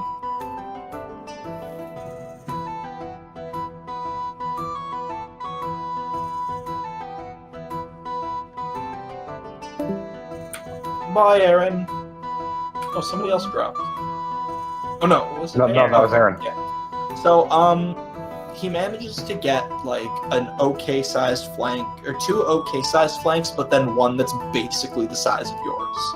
Yours is a little bit better quality meat, but Yeah, it's okay. around it. Yeah. So he ends up getting a bit of good bear meat out of it. So that's probably going to be on the menu for tonight. So yeah, as you guys, meat's back on our menu, boys. so he points you guys into the direction of the lodge, and as you open the door, you do know that Cecil's there, but you don't see him, and you know he's there because Tom said that. Yeah, no, he's in there. So if you guys walk in, there's not very many people in the tavern right now. Most people are either at home or, well, Breading news is a Still bear hiding. attack. You couldn't bear the stressful day. so you do notice though that as you get in, like you guys sit down, and it takes a little while. One of the other barmaids comes down and offers you guys some food and some drink, and as she's getting all of that ready, Tom comes back in. He's carrying he's got a good, he's got burlap sack.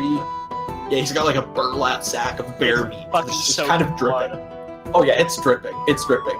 And he's like, man, I'm so glad I checked this out. We've got some good meat for the menu. And then he notices you all sitting at the table. And yes, like I said, you are welcome to a room if you can find one upstairs. Your meal is on me tonight. Thank you very Alright, much. give me the most stuff you got. Have we cleaned up yet?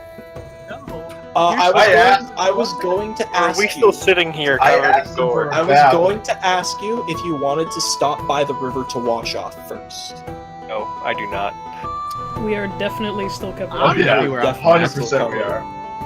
So as he's he's walking in, he's putting the meat away. He's like, though before you sleep in any of those rooms, I would ask that you come with me to the back and we can wash up at the water pump. Yeah. Sounds good to me. You guys don't have a bathhouse? No. It would be a separate building. Yeah. There's no bathhouse in this fucking town? Not near the lodge there isn't. That's why we just wash ourselves off with a hose. Essentially what he's saying you're gonna do. Yeah. I want to basically clean my armor. Taking Calm it clean. down. You are going to get it clean. It's fine. We're He's in taking Roswell, you not back to basically Kowloon. hose you off. I'm just gonna put the bear head on top of the meat pile that he brought in as we're going by. All right.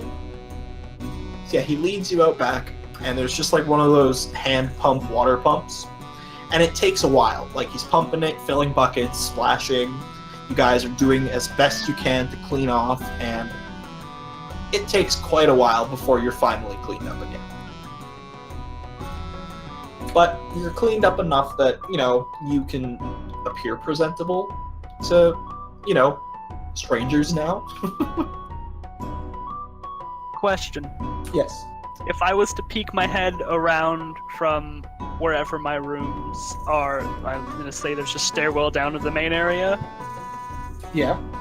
If I peek my head around from the top and I see into the bottom, can I make out where roughly they were sitting by the bloodstains in the chairs? I would say no, just because everybody was facing Mama Bear, so the blood would have been more concentrated on the front and Nope. not. Yeah. I'm gonna ask one of the other waitresses if she saw 7 people come in covered in blood. Yeah, it was quite a grotesque sight. Where are they I now? see him peeking around. You were out back at this point, so no. Yeah, we're outside. He's inside. Well, they went out back to go wash off. Tom took them. I see. Do not tell them what my room number is if they ask about me. Don't tell them anything about me. Hey, what's his room number? So in other words, that's what she's gonna tell us. If they, See, the twist don't is care. nobody asks about you. I'm gonna I don't ask about. care how- I'm gonna ask Tom. I don't care how much they interrogate you or anything. Don't tell them anything about me. Tell that to the other waitresses and waiters. I don't want these people to see me again. Cecil's just having a really bad Ask day. Tom if there's gonna be enough rooms okay. for all of us. And I go back to my room. So you ask Tom if there's going to be enough room, and we're actually one of the largest inns in the city, so even if we don't have enough single rooms, there should be enough double rooms that you might be able to bunk. Granted, one of our people kind of just rides on the shoulders, so the whole bed is necessary. Well, it's more of a comfort thing. Yeah, fair enough. Well, you guys are all fairly cleaned up. I'll go inside and we can make some I can make you guys some dinner. Meat. What's on the menu? Bear. Well, I just got some fantastic bear steaks. You're saying meat is back on the menu, boys? Yes. I already made that joke. Yeah. That was that joke. Still fun. He brings you back in and sits you down. And you did say that Cecil helped you, correct? Reluctantly, but yes. He was sure out of here in a hurry after all. He was there in spirit. Oh, that sounds like Cecil. And then he's actually he's going to call up and just, hey, Cecil, I need some help in the kitchen. I'm not gonna reply. He's going to call again. Same thing. Cecil, get down here. I need some help in the kitchen. I'm not going to reply. God, this is flashbacks to me. I'm not coming down, Dad. Fucking child. Excuse me for one moment. And he starts marching upstairs, and you can hear him coming. Fuck. Brings him down, kicking Do I and have a screaming window? on his shoulder No. like a sack of potatoes. Whoa. The Oh my windows, God. the windowed rooms are the fancier ones, and because of your arrangement with him, you would be living in basically one of the cheaper rooms. Yeah, like a staff room, essentially. Basically, yeah. So no, there's no window. No, you can't jump off the window. So you hear him marching closer and closer, and he gets to your room and he knocks first. Cecil, are you in there? You told them I was here, didn't you? Oh, they asked. Tom Giuseppe. Son of a bitch. Cecil Durst. I don't know any more parts of your name. I don't really want to keep this going, but seriously, man. They seem like fine people. They just have a little less Manners? manners than you do. Tom, there was a long period of time where I know you weren't here. Did you go and butcher that bear? He just kind of like silently. We needed meat for the menu. Did you at least, like, move it somewhere so it wasn't in full sight of anybody who wanted to look and see? And get covered in even more blood? Oh, think of the children. If there were any children, they were gone. And besides, if what you said is true, they've already seen a bear get turned into Myst. I don't imagine me cutting a little bit of meat off of one is any worse. Fair point. But Tom, there's a fucking butcher down the street. Could have just... We know people, Tom. We could have had so much more bear if you would have just taken it to a professional. We have tarps you could have just dragged it on. I would have much... pay for that. We have an actual butcher's table. We could have butchered that bear and had actual meat off of it. Why did you have to... Tom. Cecil? They're down in the... They're in the dining area, aren't they? I need help in the kitchen, Cecil. In the distance, you just hear meat. Meat! Meat! Fuck me. Alright, let's go. Mead. Cecil, you little bitch, get down here and have some bear. Shut up, Alex.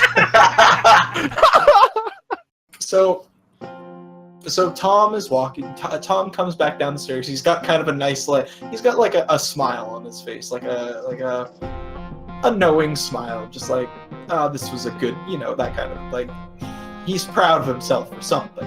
And as Today he walks was a downstairs- good day. Exactly. Today was a good day. So he's smiling to himself. He's kind of chuckling, and then Cecil walks down behind him, and I'm scowling at all of you.